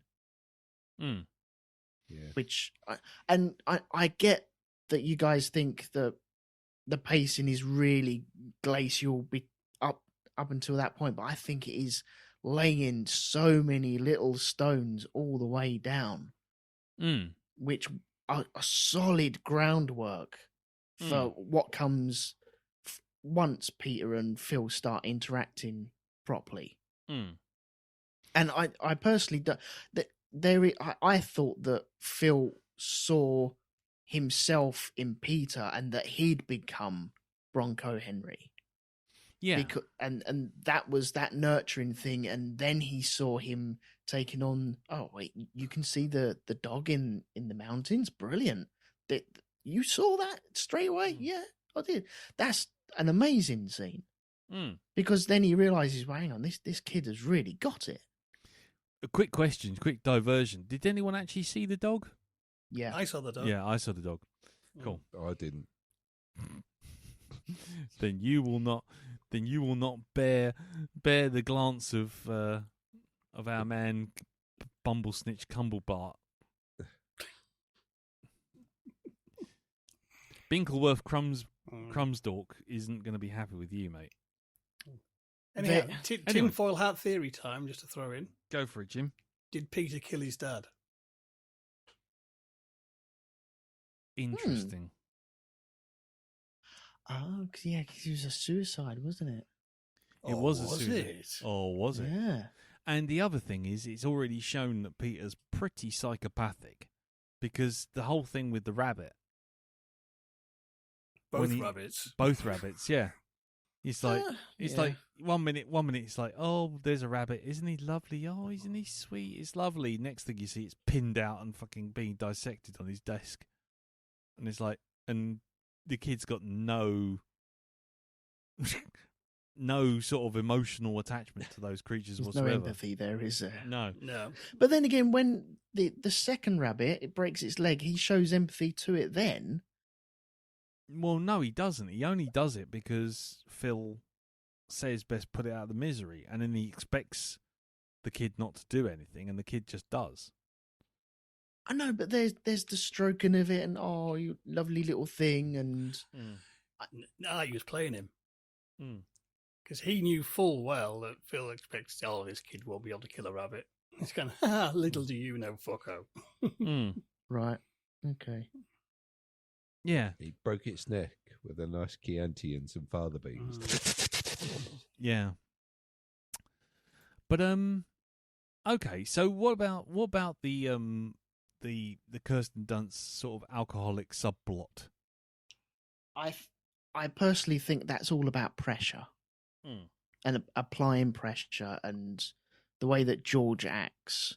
He, as you said before, he has his delusions of a perfect world, of everyone acting civil towards each other, and he's trying to really push that forward. And he's like, okay, yeah, I've got this present for you, and rocks up with a big grand piano, And she's like, okay, I know how to go do do do do do do do do do do do do, like everyone can. And the amount of pressure that he plays on her is incredible, which obviously drives her to drink. But then there's that scene where they're all having their dinner and everyone's awkward and Phil's not turning up, and you can feel the awkwardness in that room. But then he goes, oh, to break the tension in the room, and because he hasn't got the social skills in which to hold court like his brother, he then forces everything onto Rose by going, oh, she plays piano. Oh, she's really good. Everything that he says is just pressure, pressure, pressure. And then they all line their chairs up around the fucking piano. And you think, gee, this is like a fucking Elton John concert. This is. Yeah. Everyone suddenly comes up and says, right, play Wonderwall. Yeah. It's incredible. Yeah. I have to say, scenes like that make me wonder whether or not the actual, how can I put it, the actual finale is actually a happy one. Because Phil's gone, which means that now that Phil's gone, there's no one to control those ranchers, the other farmhands. Mm-hmm. Yeah, because George hasn't got a hand on that, has he? No, he hasn't. He hasn't got a hand on the tiller. Rose hasn't, and Rose is not escaped from George. Peter might. Peter might escape from George, or rather, George. If you follow Jim's logic, George might have an accident soon. But Peter might be able to wants to protect his mother. George will have a bad tummy upset. Yeah. Yeah. Well, he's not as good a cowboy as Phil was, so who knows what he might pick up. Again, might have a massive anthrax issue. Well, yeah, he may trip up and accidentally hang himself with a rope. Exactly. Yeah, or he might just handle a rope that happened to be made. Because that's the other thing. He's got the anthrax rope and he puts it under the bed. Mm-hmm. So he was holding it with gloves, so he knew. Oh yes, yeah. That's So- to tell that kind of. That's If you were any doubt, Yeah, but that scene with the gloves is kind of no. You plotted this, you sneaky little bastard. yeah, but that also means why is he keeping it? Why is he keeping it? It's not keeping it for any reason. Because anyone could touch that if they find it under his bed. And I maybe that is the Bronco Henry saddle, but his version. What? Why did the saddle kill Bronco Henry? No, but we don't know. But Phil kept that saddle and polished that saddle and kept hold of it because that was a reminder. We don't know what happened to Bronco Henry, but I think him keeping the rope is also for future purpose. It may come in handy, but also a reminder of Phil. Maybe Bronco Henry polished his saddle a bit too much. What are you suggesting there, Dal? Well, I think with the saddle, it's that's what Phil sees as his real heritage, not the ranch, but this thing from his mentor. Yeah, and it's almost like it's like a sacred object to him in his personal mythology. The anthrax rope, I think, is a bit more Jeffrey Dahmer. It's a trophy. It's a trophy, right? Not a backup weapon. Well, it could be a backup weapon. I don't know what's the half-life of anthrax on it. I don't know. They do say that, and this is like recorded, that serial killers start off by harming animals, small animals to begin with, or maybe insects, and then they start progressing up the scale until they get to things like cats and dogs. Right. Okay. So, what we could be seeing here is Peter, starting to learn his trade. Yeah. So what starts off as a Wild West drama, psychodrama, turns into actually just psycho. How long does anthrax stay alive? Never let it be said you don't learn something on this podcast, because you don't. But anthrax spores remain viable for decades in the soil or animal products such as dry or processed hides. Spores can survive for 2 years in water, 10 years in milk, and up to 71 years on silk and hide threads. 10 years in milk. Who the fucking hell is holding milk for 10 years? That was my question. Well,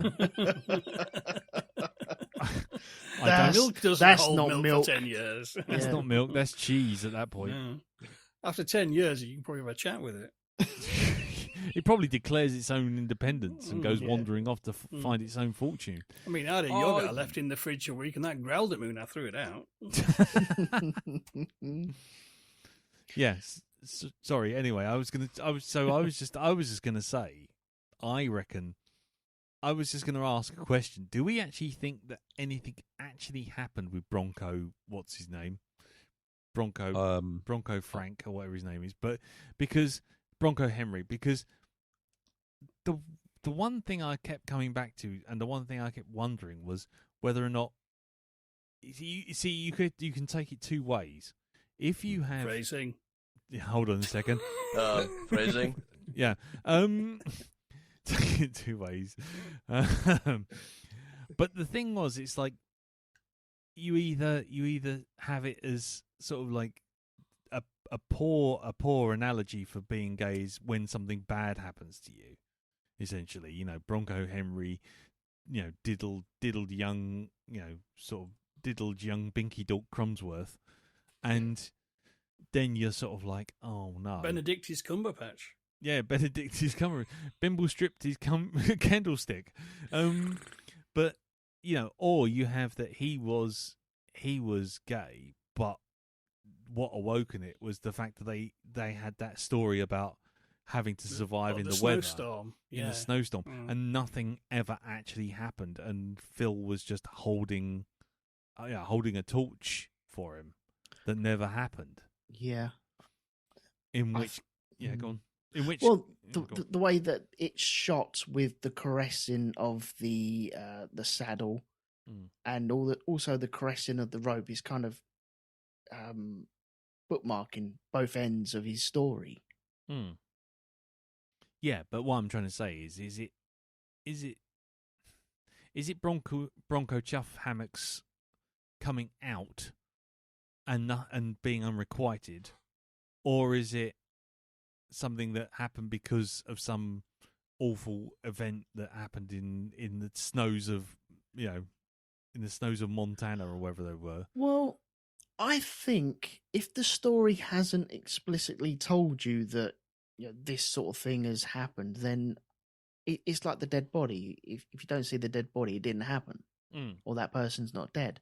We didn't see any interaction sexually or like that with Phil and Peter, so I think it's assumed that we were thinking that could happen, but it didn't happen. But I think that's an interesting way of showing you the story. I think you're expecting something to be happening because he's a minor, and then you're like, well, hang on, that's clearly wrong, and we should be seeing that sort of thing. That's fucking god awful. So I think we can accept maybe nothing happened between Phil and Peter, and we're throwing that projection back towards Bronco Henry again. So there is one thing that says that something might have happened. Peter says to Phil when he tells him about the fact that they slept side by side that night, and he went, "Were you naked?" And he doesn't. He just kind of smiles and looks down, if I remember rightly. But by that point, Peter is in control of that conversation. That's the cigarette moment, isn't it? Yeah, but my point is more to do with the fact that nothing actually happened with Bronco Henry, but Phil wanted something to happen with Bronco Henry, and it didn't. And all I'm trying to say is there's two ways you can take it. It can either be a distasteful thing, in which case, Phil is now gay because he was basically assaulted by a cowboy up a mountain. Sorry. Phrasing. And, in which case, that's a bad take on sort of why people are, gay and homosexual. But then you've got the other side of it, which is kind of like, is it implied that it was unrequited, which is why he holds a torch, why he has the whole thing about the saddle, and Mhm. and then because it's been unrequited, because he's holding this torch for Bronco Henry, then when along comes Peter, and Peter basically exploits that sort of yearning that's nothing's happened, but now Phil's in the Bronco Henry position. He's now thinking, well, actually, history could be different. Things could be different here. Or not. Or am I just barking up the wrong tree with my own brand of silver foil on my head? Well, we know the old Bishy bashy cheese. Stitch cucumber face, right? Bishy bashy cheese board. as a bit of a sort of like, shall we say, produces himself into Bronco Henry's scarf. Right? Because he's got it round himself, he's rubbing it all over his body, and then you see him shove it down his pants, and I'm sorry, but the arm does move. Mm-hmm. Right? So it either is, as you say, he that is definitely the right reading, because that's in the synopsis on Wikipedia. And is it places like that? Yeah.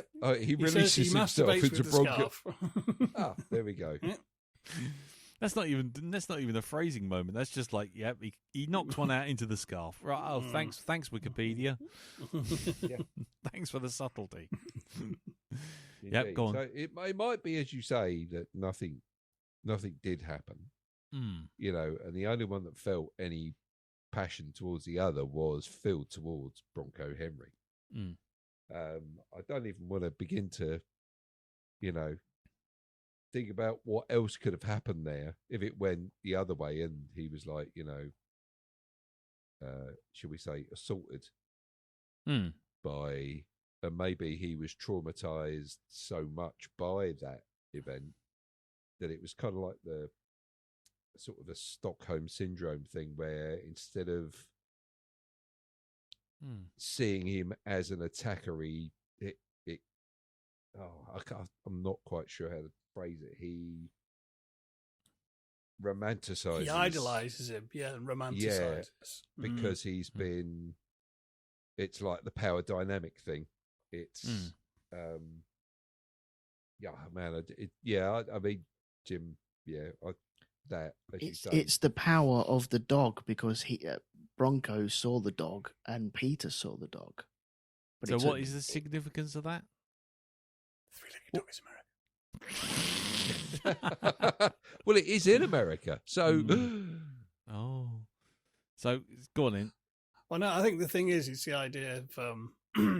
I don't think it obviously does matter, but I think from a certain angle, it doesn't matter what exactly happened, because whatever happened, it's a secret, and the point is, it's a secret.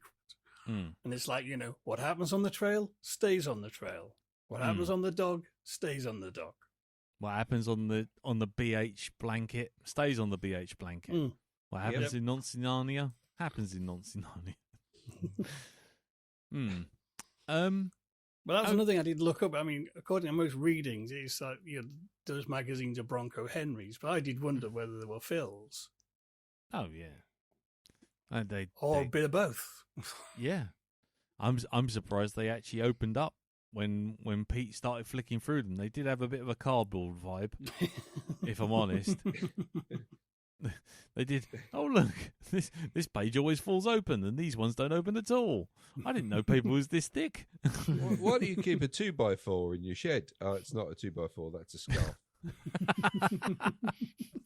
Why'd you keep a bandsaw? No, I don't want. I see you've taken up paper mache. No, no. Anyway. I think a lot of there's a lot of scenes that I can really appreciate in this, and a lot of them are.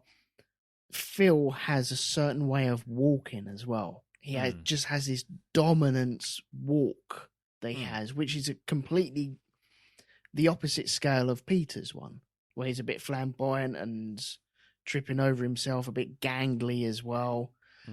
But Phil is just like a rod of iron walking through. There's a scene where he's just phrasing. walking. Yeah. There's a scene where he's walking through the cows and they just part like the Dead Sea. Yes. It just looks awesome. Yeah. I know it's just a walk and it's for 5 seconds, but man, it just screams so much. Yeah, and that's the sort of thing I really appreciate. That scene where he goes through the cows. There's another scene later on where he's at the top of the stairs playing the banjo down at her, trying to mess around with her doing the piano. Mm-hmm. And then he does that kind of big flourish, kind of, and he kind of diddles off for about 5 minutes. Phrasing. Sorry, yeah, there you go. And as soon as I said it, and he noodles away on that ukulele or banjo. Sorry, I'm not pressing that button again. And very Deliverance, that wasn't it? Yeah, it was very Deliverance. It was very much sort of stamping his authority and sort of like stamping down her, and it was kind of bullying in the. I hate to say it in the best way, but it was the way it was portrayed. You know, he's on high, looking down the stairs, and he's, you know, without doing so much as a single thing, you know, other than playing his banjo or playing his ukulele or whatever it was, he's managed to basically beat her down and destroy her confidence. Applying more pressure on her. Applying more pressure, yeah. And it was just an interesting little sort of side note. It was kind of like little moment, and it was like, oh, that's really good. And that's why I can't dismiss the film as being rubbish. I wouldn't do that. Not at all. I think there's a lot to it. I think there's a lot in it, and there's a lot to appreciate about it. But I just keep coming back to the pacing.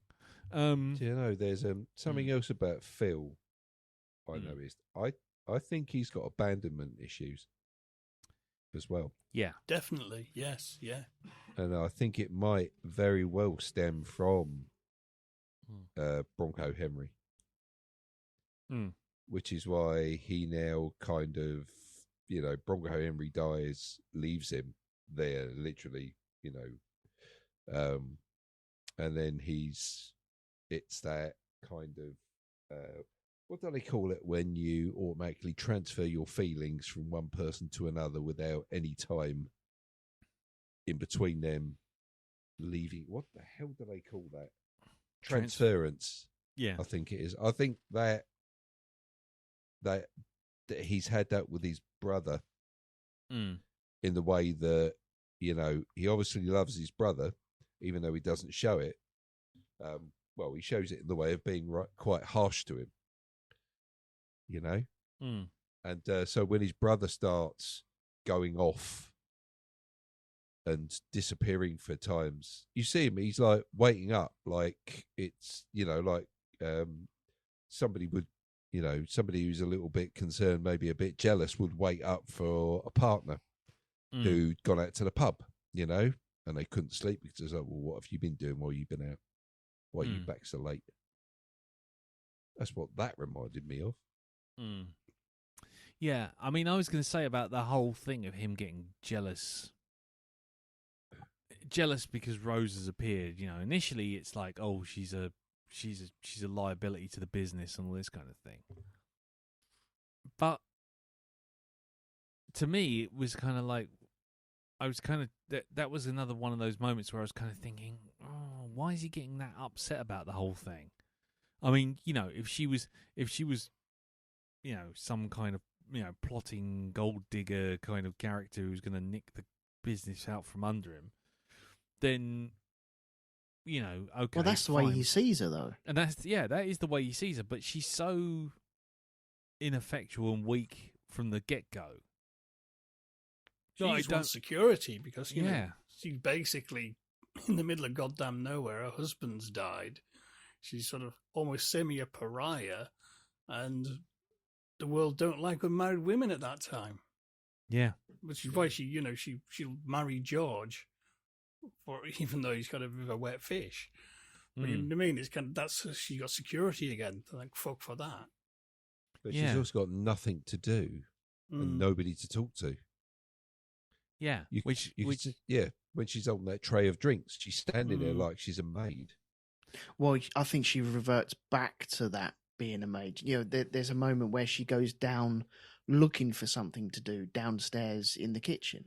Yeah, when she'd rather be down in the kitchen doing the washing up and having a chat with the scullery maids than just sitting upstairs being the maid, the lady of the house. But you're right. When she has that tray of drinks, all of a sudden she reverts back to, well, hang on, I've taken a step back now, and here I am holding the drinks, and I wasn't supposed to be doing this, and here I am. Yeah, I mean that's the thing. I think just this discussion proves that there is a lot of meat on the bone. I mean, here's a question then, and I know it's going back and sort of running over the same thing about the pacing again, but I'm going to ask a question. Do you think that the pacing seemed longer? This is really more for Jim and Darren.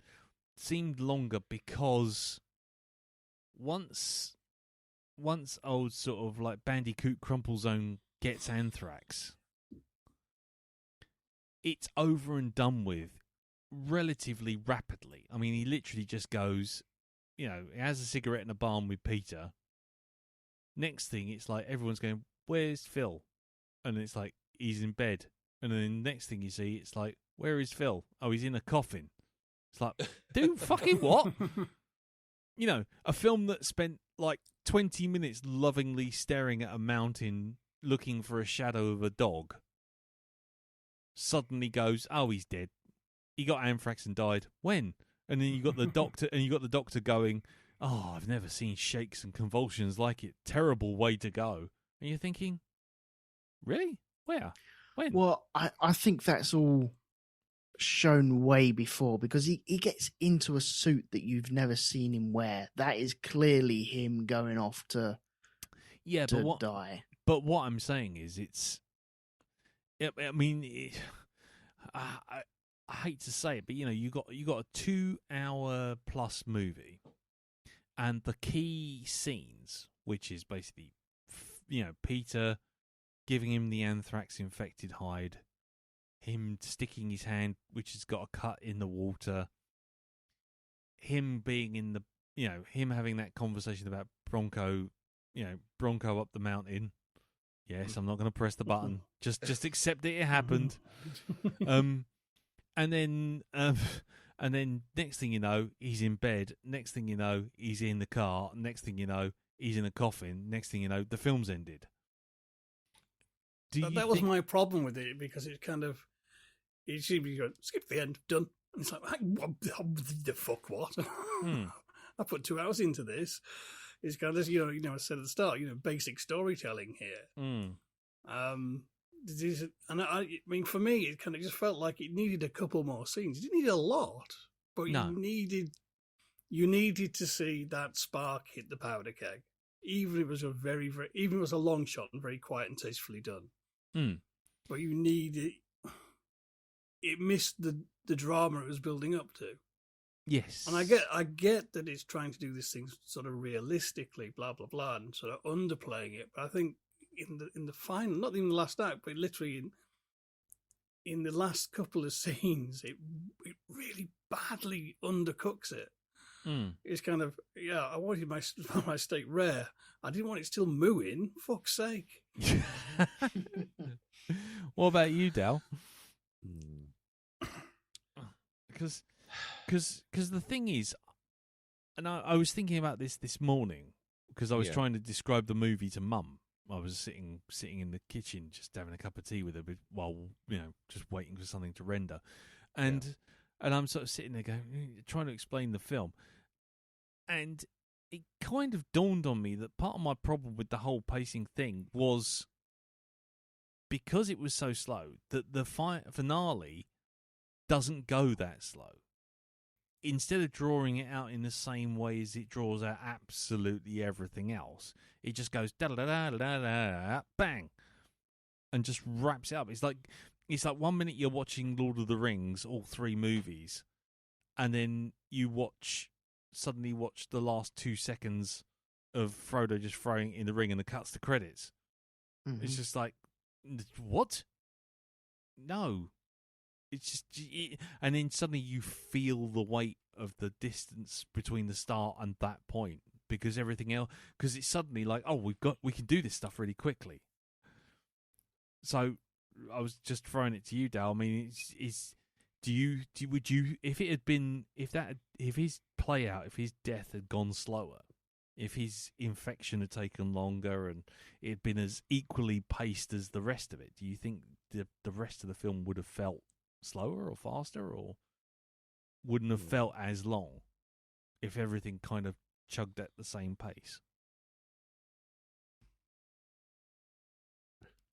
I think the film's a bit like a shower curtain, right? Got a Velociraptor on it. Yeah, it's got Velociraptor on it. You know when you straighten out a shower curtain, right? Okay, and you've got the nice flat bit, but you'll notice that the shower curtain is always far too. It's wider than the actual space you need it to be in, right?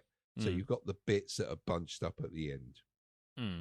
I think what someone needed to do was pull the bunches out a bit and just spread the bunches along a bit more. You know, take away maybe from some scenes and apply them in. Just level it out a bit.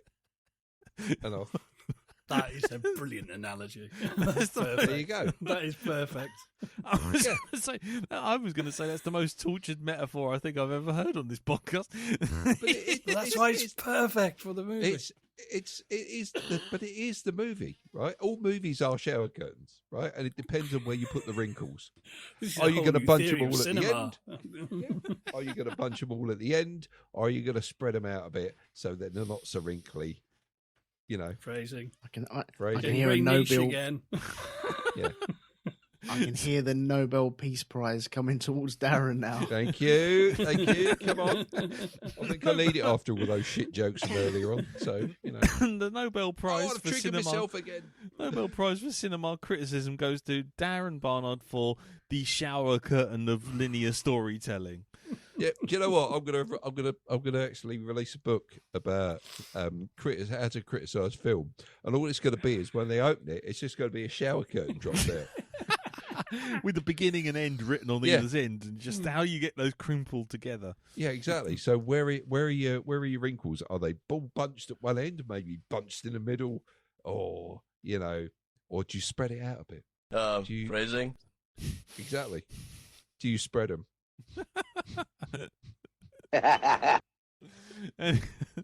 Well, Elton, how do you feel about the shower curtain story? Wow, I'm taken aback by that. What were we actually talking about? I was trying. It was about the death, wasn't it? Yeah. Well, I was just going to. My point was about the death.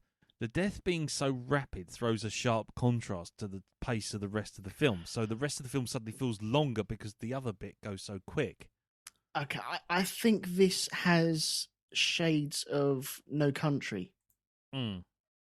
With the was it Josh Brolin? Yeah, Josh Brolin dying off character. screen. Yeah.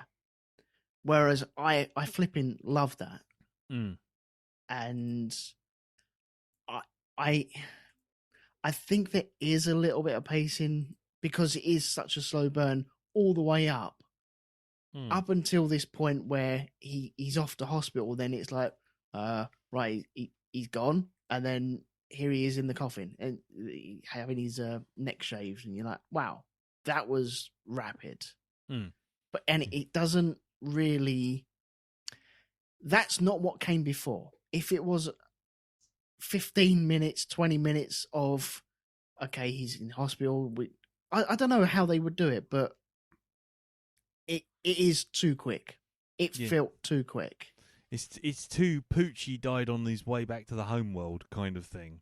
Yeah, it is basically. It doesn't feel like you've been building up to an ending, and then it just stops rather than giving you the ending. Thing is, this why kind of so annoyed me when I got the end of it. I think I've calmed down thinking about the last 2 days because there's so much that all does add up. And I get, you're doing the anti-dramatic thing but you are supposed to be telling a story, really, Jane.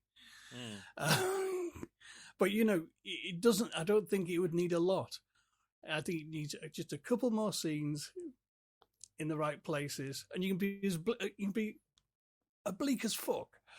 But you know what I mean? Just one little scene hinting at something in the past between the brothers, and that's why they have that relationship. And we could have half an hour talking about that. That would work because it's done the legwork for everything else. And likewise, the end does need a big dramatic confrontation. This sort of story needs a big dramatic aftermath. Yeah. You need to sort of feel the impact of Phil going rather than just ding dong, the witch is dead, and then roll credits. Well, there is that conversation between Phil and Peter, and they're talking about obstacles. And you always felt that Phil, I don't know, he was always talking about something else where Peter was talking about, no, you're the obstacle I need to remove. And it's such a big bit for it to then be wrapped up within 5 minutes. Yeah, I get why people feel cheated with that. Absolutely. Because that to me is the real keystone to why everything else feels so long.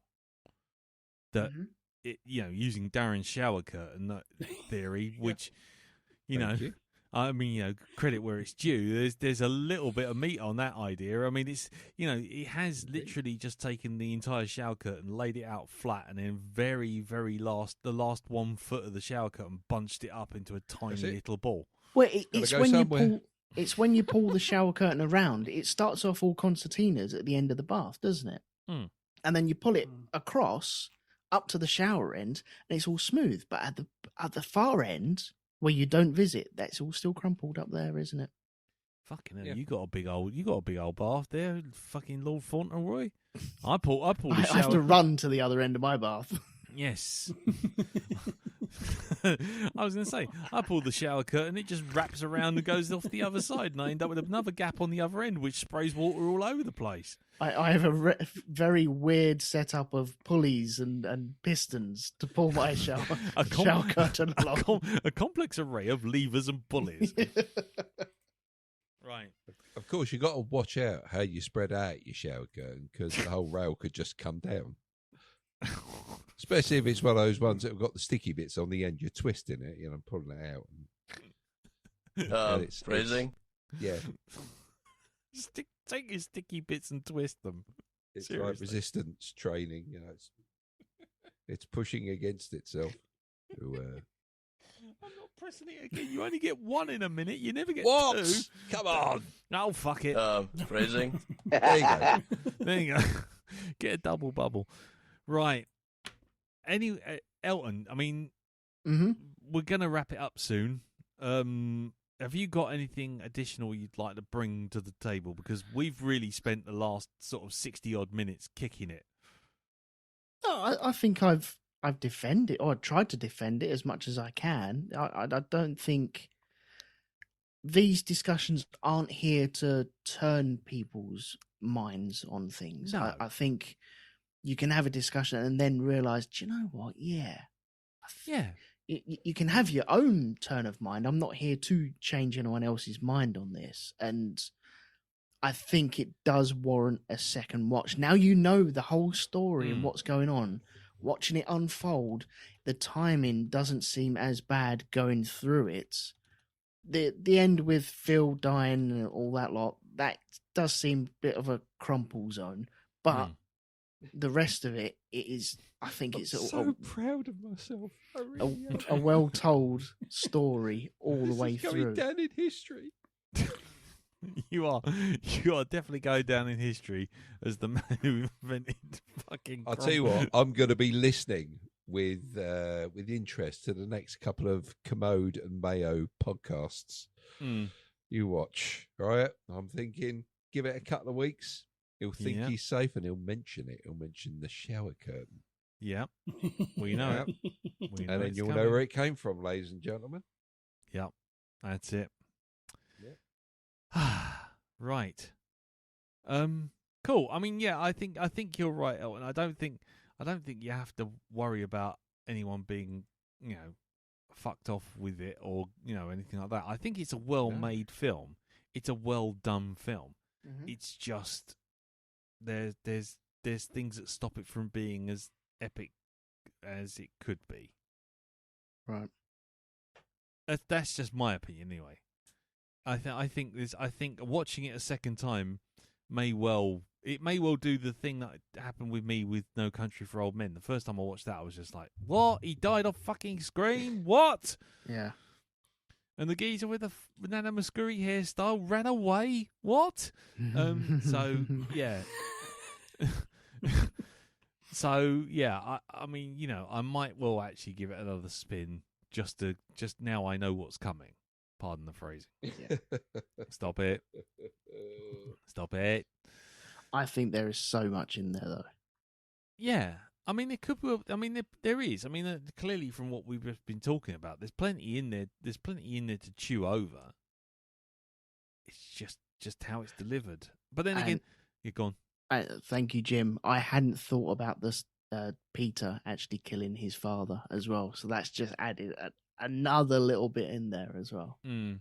Where's that line says about well, I did have to find the strength to lift my own father down. I'm like, yeah, but did you fucking put him up there, you little shit? Mm. Yeah.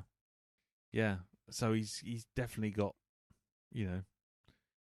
issues, that kid. That's all I'm going to say. Actually, that's my last question. That's my last question before we wrap it up. Is Peter actually gay? I don't think he is, because I think he's not that he doesn't bat for that team. He's not playing that sport. What a shower curtain. Because he's a sociopath, basically. Mm. I mean, he's very interested in other people's emotions. I mean, he works out Phil and knows what buttons to press and when to press them. Yes. He has a huge emotional understanding. Mm. But other than his mother, I don't think he really thinks anyone else is real. He just sees them in terms of either bridges or obstacles. Mm. Mm-hmm. Can I ask, right? Now, I'm guessing that his murderous intent towards Phil stems from their very first meeting, right? Yeah. And he doesn't like being humiliated, Mm. right? So, do we think that there's a missing girl in the original place he was from, the one who caught him hula hooping? Oh. Ooh. Because he just stops and stares at her. Mm. And you don't see what happens after that. There's no interaction, no nothing. There's just... Right. Everything stops. Well, I hadn't considered that. What's your take on that, Elton? I'm still trying to take that in. It's like, oh, okay. Because I like that. I mean, yeah, it feels like what we're doing is we're doing one of those things where we turn like the trailer for Shining into a nice warm sort of family movie, or Mrs. Doubtfire into a psychopathic thriller. Yeah. I'm wondering whether or not we're overdoing it, but I'm also not dismissing it. I think that's actually not a bad. I like that idea too. I must admit, that's an intriguing possibility. If we watch it again, or if I watch it again, I might watch out to see whether or not Peter's kind of being sort of clearly more of a psychopath than a sociopath than we were expecting. Okay, that's interesting, actually. Yeah. Actually, I'm gonna say something here, Elton. I think the more I think about this film, the more I think I actually don't mind it. Yeah. I think it is a film I'm gonna go back and watch again. I think it's a grower, definitely. Stop it now. Stop it. Phrasing. It's a grower, not a shower. God. Right. Well. Right. Well, that's that. So on that bombshell, I think we've all reached an amazing sort of crossroads here. We've got shower curtains, We got growers, Yep. showers, balaclava, chumbawamba. I think we've got a good recycling service going on here as well, because Yeah. you know, come to Black Dog Recycling, we can take anything you say and turn it into a useful double entendre. Yay! Exactly. There you go. So, right. No last thoughts. I think or are we all done? No, I'm done. Okay, cool. I promise you, Elton, I'm going to watch it again this weekend. Okay, cool. Just because I think what we've been talking about I might need to watch it again and just see how I feel. I will report back. See how you feel. On Mm. the scarf, a monogram scarf. Right, let's end this. Right. God damn Okay. it. Right. We're stopping. Right. Let's put Binkledorp Crumbsworth away and let's just forget that now. Right. Okay. So it's time for our regular delve into the depths of movie hell now, because it's my choice. Now I'm going to be honest with you. I wasn't going to do a bad film. I honestly wasn't. I actually have a list here that I was actually going to do, a list of films that I was going to do that were not bad films. In fact, I've got 3, none of which I'd actually seen. And I thought, oh, that one's a classic, that one's a modern classic, and that one's a complete sort of unknown. And we could have had a lot of discussion about that.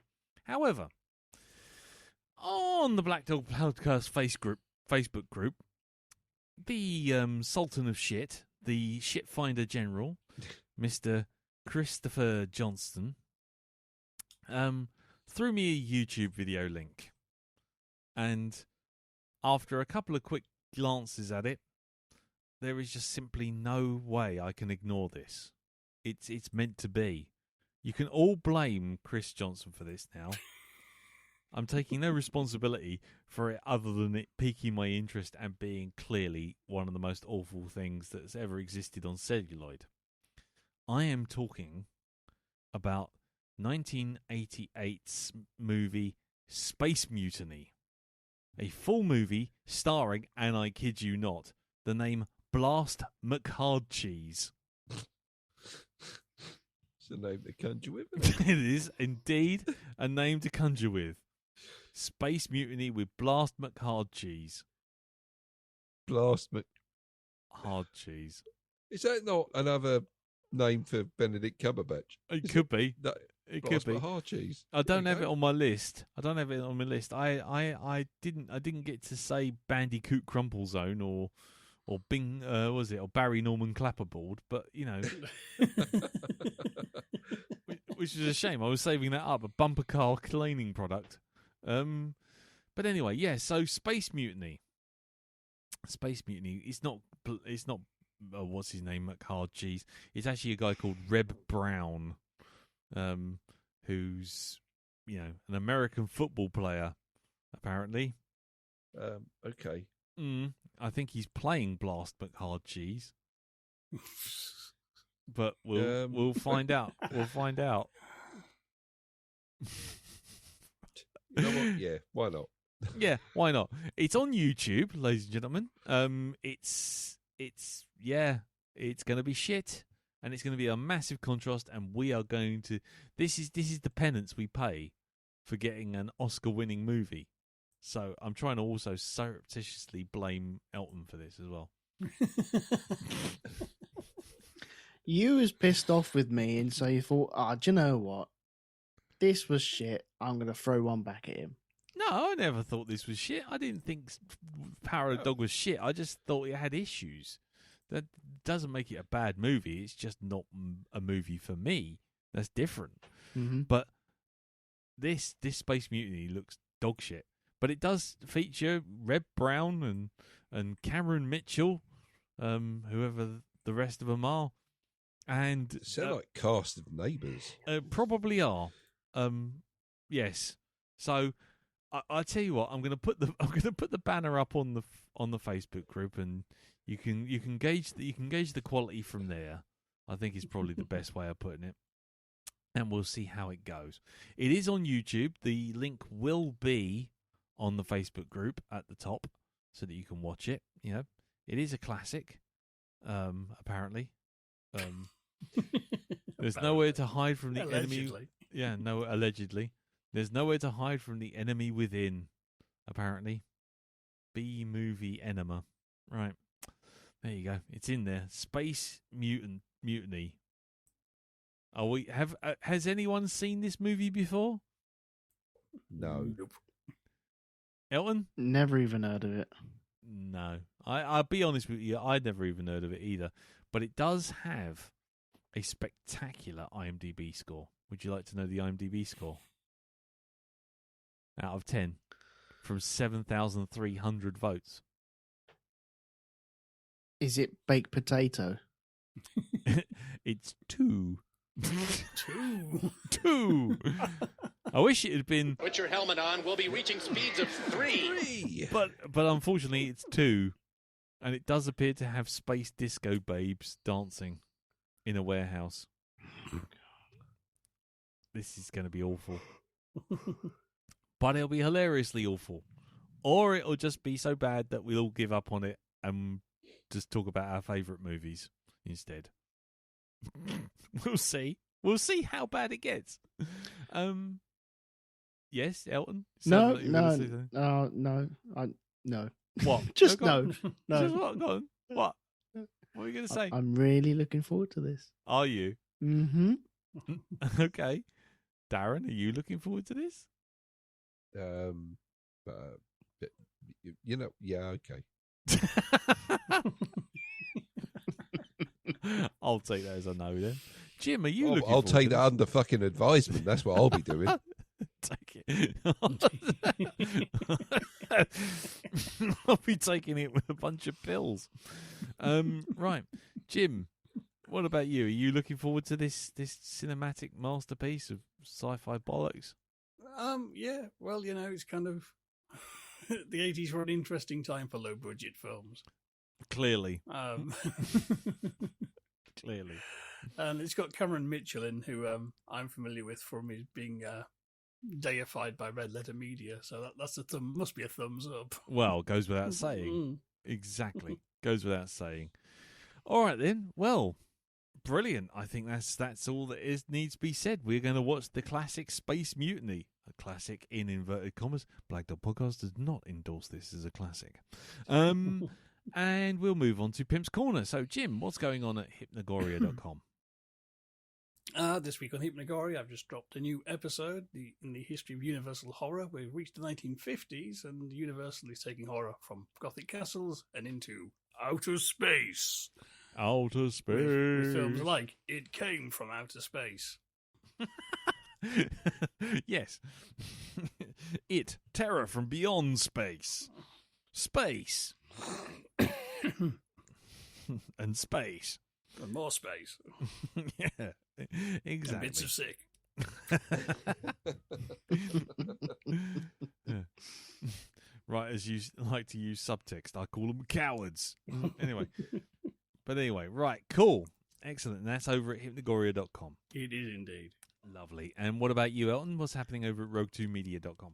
I'm talking about cars going round in circle with Andy over at the Grand Prix podcast. Mm-hmm. And I've also been dropping videos on the Rogue 2 Media YouTube channel where I'm playing The Long Dark still. And Nice. still loving it. And yeah, throwing videos up every now and again. Yeah. Come on, Dora. Yep. That's it. Are you currently still murdering rabbits like Psycho Peter? No. There are bears in your future. Oh, okay. Yes. I'm still hunting the moose though. I can't find a fucking moose.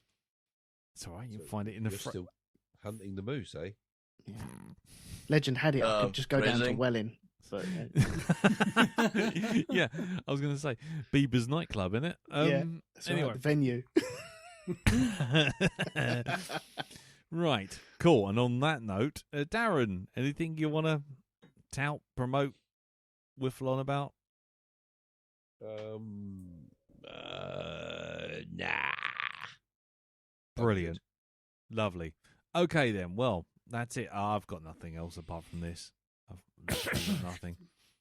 Literally nothing.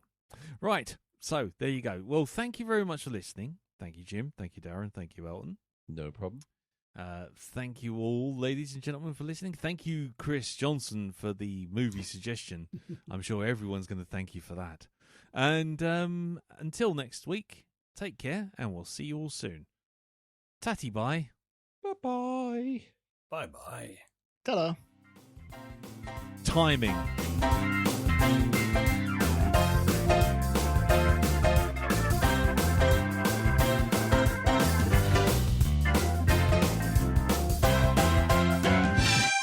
Oh, bollocks to it.